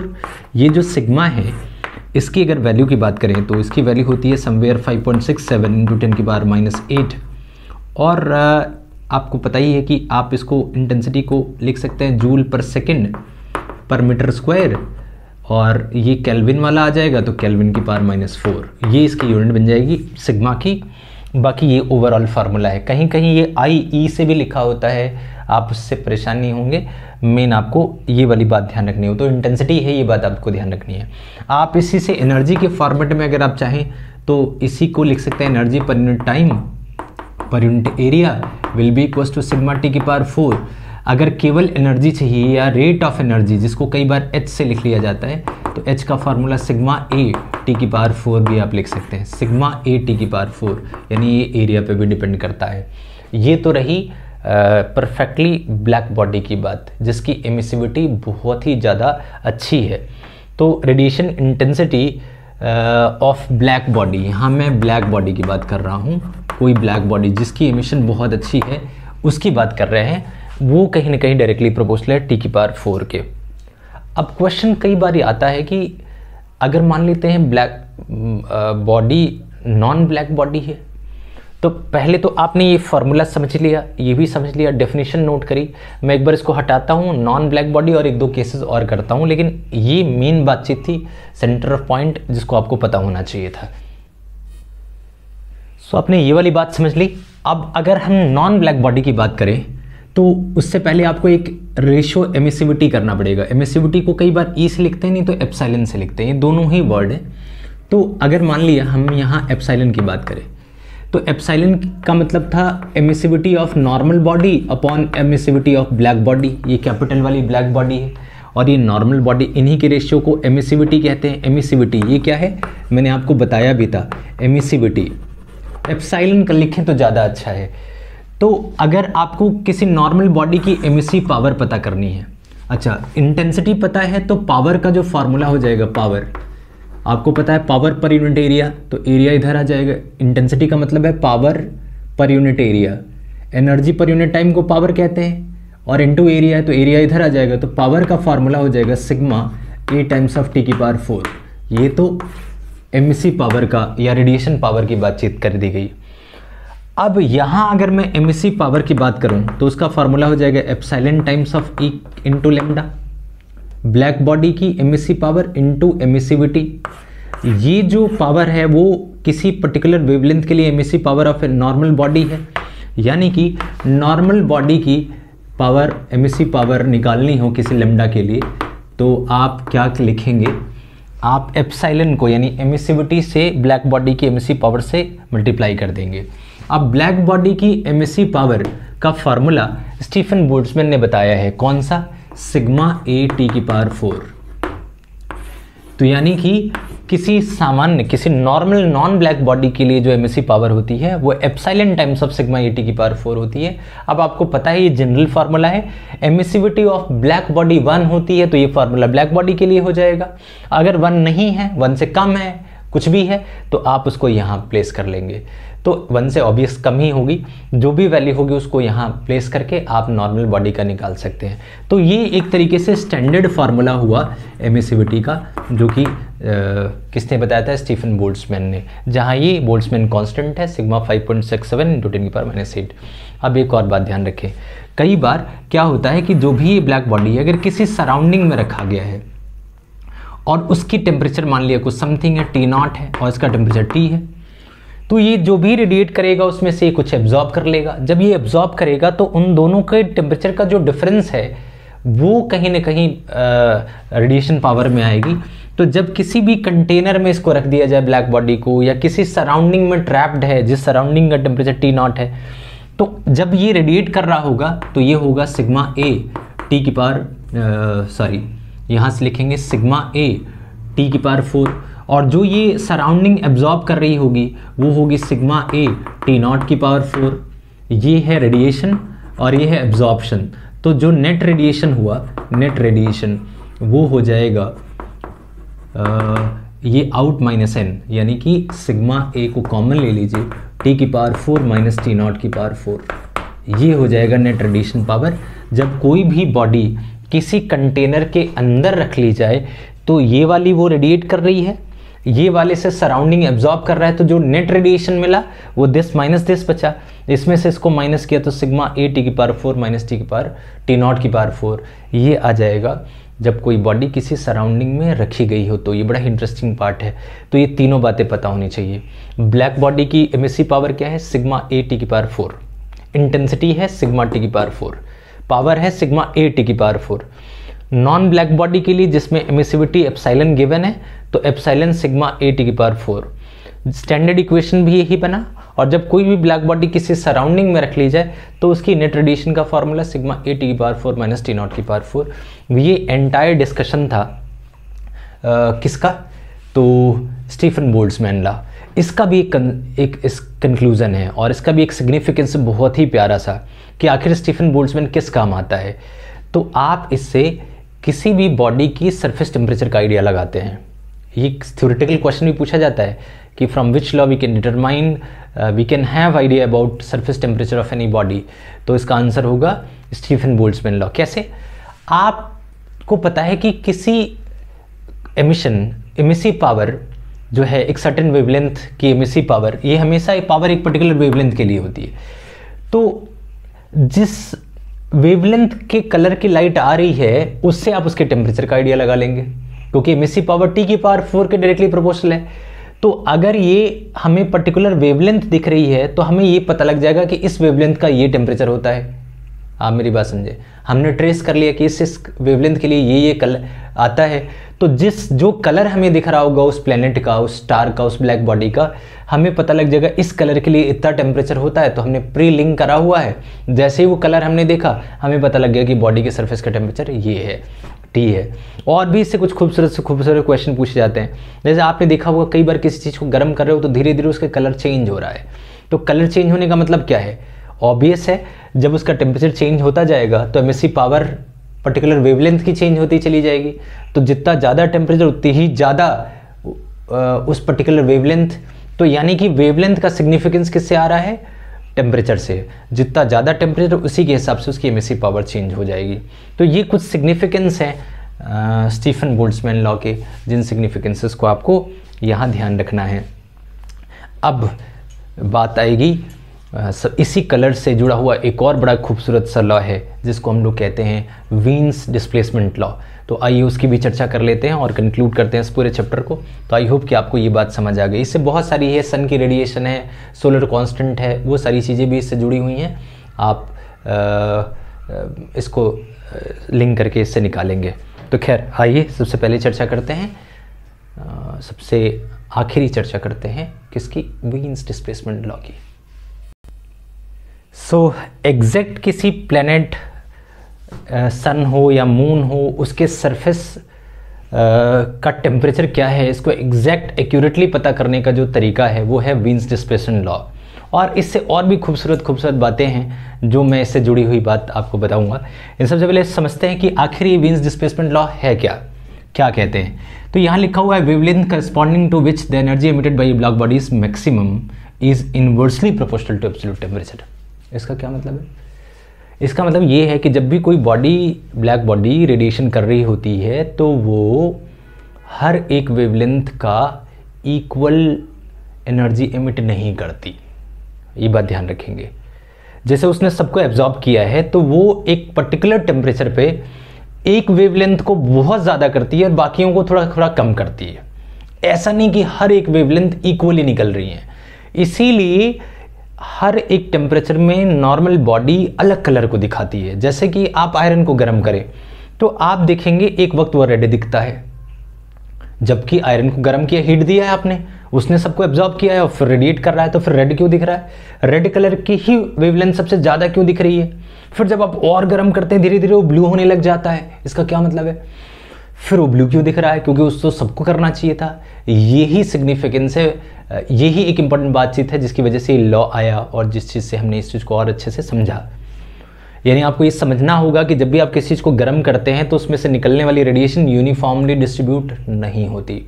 एक टेम्परेचर के ऊपर एक वेवलेंथ बहुत ही ज़्यादा रेडिएशन प्रोड्यूस कर रहा होता है और बाकी उसके रिस्पेक्ट में कम कर रहे होते हैं। तो जो वीन ने बताया वो ये कहा कि मैक्सिमम एक ऐसी वेवलेंथ जो मैक्सिमम एनर्जी को करस्पॉन्ड कर रही है वो उसके एब्सोल्यूट टेम्परेचर के साथ इन्वर्स रिलेशन में होती है। जैसे जैसे टेम्परेचर बढ़ाओगे तो वो वेवलेंथ घटता चला जाएगा। फिर से एक बार समझिए, रेड कलर की वेवलेंथ बहुत ज़्यादा होती है, ब्लू कलर की कम। आयरन को आप शुरू में गर्म करेंगे थोड़ा सा तो रेड दिखेगा, हाई वेवलेंथ। आपने टेम्परेचर और बढ़ाना शुरू कर दिया, वेवलेंथ घटनी शुरू, येलो, फिर धीरे धीरे ब्लू। आप देख रहे हैं मैजिक, यानी कि टेम्परेचर जैसे जैसे बढ़ा रहे हो वेवलेंथ जो करस्पॉन्ड कर रही है वो घट रही है। कॉमन सेंस की बात जो आपकी प्रैक्टिकल लाइफ में आपने देखी हुई है। तो इसका मतलब वेवलेंथ टेम्परेचर के साथ कैसा है? इनवर्स रिलेशन है। इसी को इन्होंने ऐसा लिखा था, बाद में ये टी इधर आया, प्रोपोर्शनैलिटी कांस्टेंट बी आया, वीन्स कांस्टेंट, और बी की वैल्यू 2.9 × 10⁻³ है। अब जो ये कहानी है वो तो आपको समझ आ गई, इंपॉर्टेंस भी समझ आ गई कि एग्जैक्टली स्टीफन में तो हमने ये समझा था कि करस्पॉन्ड करता है या कुछ आइडिया देता है। यहाँ एग्जैक्ट अगर आपको कलर आइडिया लगाना है तो आप टेम्परेचर देखेंगे और उसको फिर इसकी हेल्प से निकाल लेंगे। क्या टेम्परेचर है उस वक्त, क्या वेवलेंथ होगी, या कौन सा कलर का दिख रहा है उस वक्त क्या टेम्परेचर होगी, उसको एग्जैक्ट आइडिया लगाने के लिए हमारे पास वीन्स डिस्प्लेसमेंट लॉ है। अब वीन्स डिस्प्लेसमेंट लॉ तो आपने समझ लिया, रिलेशन भी समझ ली, कल को इसका प्रैक्टिकल यूज भी कर सकते हैं। थ्योरेटिकल क्वेश्चन जब भी आएगा कि कौन सा लॉ है जो किसी की सरफेस टेम्परेचर को बताने में हमारी हेल्प करता है, तो आंसर होगा वीन्स डिस्प्लेसमेंट लॉ। और साथ में यहाँ एक और चीज जो कि बड़ी इंपॉर्टेंट है वो है डिस्ट्रीब्यूशन कर्व इसका, जिसमें एनर्जी डिस्ट्रीब्यूशन कर्व, वो भी जरा एक बार मैं प्लॉट कर देता हूँ और आपको समझा देता हूँ, लेकिन उससे पहले जरा मैं ये हटा दूँ। होप आपने ये सब कुछ अच्छे से समझ लिया और आगे बढ़ते हैं। सो इस ग्राफ में आपसे एनर्जी करस्पॉन्डिंग टू वेवलेंथ और वेवलेंथ का रिलेशन पूछा जाता है। तो आप एक बार थोड़ा समझेंगे, जैसा मैंने आपको पहले ही कहा था कि जब भी किसी बॉडी को गर्म करोगे तो आप देखोगे कि हर एक वेवलेंथ की रेडिएशन का अमाउंट सेम नहीं है, वो नॉन यूनिफॉर्म है। कैसा रहता है वो नॉन यूनिफॉर्म? वो कुछ ऐसा होता है इस तरीके से, यानी एक पर्टिकुलर वेवलेंथ जो होती है उसकी सबसे ज़्यादा है और बाकियों की कंपैरेटिवली कम है। अब अगर आप इसको थोड़ा सा और टेम्परेचर बढ़ा दो, राइज कर दो T1 से T2, तो आप देखोगे ये कुछ इस तरीके से कहानी आ जाएगी, ये थोड़ा और शार्प हो जाएगा और जो मैक्सिमम एनर्जी एमिट करने वाली वेवलेंथ है वो पहले के कंपैरिजन में कम हो जाएगी। लैम्डा m2 ये m1 है, ये थोड़ी डिक्रीज हो गई। अगर आप थोड़ा टेम्परेचर और बढ़ा दो T3 की तरफ तो आप देखोगे कुछ इस तरीके से ही कहानी हो जाएगी। यानी अब मैक्सिमम जो एनर्जी निकल रही है वो इस वाली वेवलेंथ की निकल रही है, वो लैम्डा m3 है, यानी वेवलेंथ घट रही है। जैसे जैसे आप टेम्परेचर राइज कर रहे हैं, T3 is greater than T2 is greater than T1, वैसे वैसे आप देख रहे हैं कि जो मैक्सिमम एनर्जी प्रोड्यूस करने वाली वेवलेंथ है वो रिड्यूस हो रही है। ये वीन्स डिस्प्लेसमेंट लॉ से ही आया है, यहीं से वीन को ये आइडिया लगा और ये डिस्प्लेस हो रही है अपोजिट डायरेक्शन में, इसीलिए इसको डिस्प्लेसमेंट लॉ कहा जाता है। तो ये ग्राफ बड़ा ही इंपॉर्टेंट है डिस्ट्रीब्यूशन ऑफ एनर्जी जिसकी हम बात कर रहे हैं, और जैसे जैसे टेम्परेचर बढ़ा रहे हैं वैसे वैसे लैम्डा m क्या हो रहा है, डिक्रीज हो रहा है। तो ये तो रही रिलेशन, ग्राफिकल रिलेशन, जिसके बारे में आपको पता होना चाहिए। इससे जुड़ी हुई 2-3 सिग्निफिकेंस भी हैं जो आपको पता होने चाहिए, मैं आपको बताता हूँ। सो कई बार इसमें ये पूछा जाता है कि इस ग्राफ का एरिया क्या बताएगा, ये बड़ा ही इंपॉर्टेंट है। तो आप ध्यान रखेंगे किसी भी पर्टिकुलर टेम्परेचर के लिए इसके अंदर का जो एरिया होगा वो बताएगा टोटल रेडिएटेड इंटेंसिटी की, क्या इंटेंसिटी है, और ध्यान रहे वो इंटेंसिटी वही है जो स्टीफन बोल्ट्जमैन ने बताया था T⁴ वाला, यानी कि I is directly proportional to T⁴। तो अगर आपसे पूछा जा रहा है कि एरिया अंडर कर्व क्या बताएगा, तो आप कहेंगे टोटल रेडिएटेड इंटेंसिटी। इंटेंसिटी का मतलब एनर्जी पर यूनिट एरिया पर यूनिट टाइम, यानी ये आइडिया देगा कि कितनी एनर्जी बाहर निकली। क्यों, सोचिए एक पर्टिकुलर वेवलेंथ की इतनी एनर्जी, उससे ज़्यादा वाले की इतनी, इससे ज़्यादा वाले की इतनी, तो सबको जब इंटीग्रेट करोगे तो क्या पता लगेगा, टोटल एनर्जी, एंटायर वेवलेंथ की जो टोटल एनर्जी है वो कितनी निकलेगी, क्योंकि ये एनर्जी एट पर्टिकुलर वेवलेंथ को शो कर रहा है। तो एंटायर वेवलेंथ की कितनी एनर्जी इंटीग्रेट करेंगे तो ऑब्वियसली क्या पता लगेगा, टोटल एनर्जी। और यहाँ सिर्फ बात एनर्जी की नहीं है, पावर की है, तो energy per unit time per unit area, sorry intensity की। तो टोटल रेडिएंट इंटेंसिटी बताएगा कौन, इस एंटायर ग्राफ का एरिया, ये आपको ध्यान रखना है। तो आई होप आपको ये पता लगा, इसका क्या सिग्निफिकेंस है ये भी पता लगा, और ये सारी चीज़ें क्लियर हुई। तो this is entire 7 laws 3 mode of transmission. I hope आपने इसको एंजॉय किया और आपको अच्छे से समझ आया। कोशिश थी कि सारी चीज़ें आपको डिटेल में समझ आए। अभी इससे जुड़ी हुई और भी छोटे छोटे क्वेश्चन हैं, उनको भी आपको करना होगा, तब जा कर के प्रॉपर क्लैरिटी आएगी। लेकिन थ्योरी पार्ट में मैंने कोशिश करी कि सारी चीज़ें आपके साथ डिस्कस करें और वो काफ़ी ईजी रहें। तो मिलते हैं बहुत जल्द एक नया चैप्टर और नए टॉपिक्स के साथ। Thank you and take care.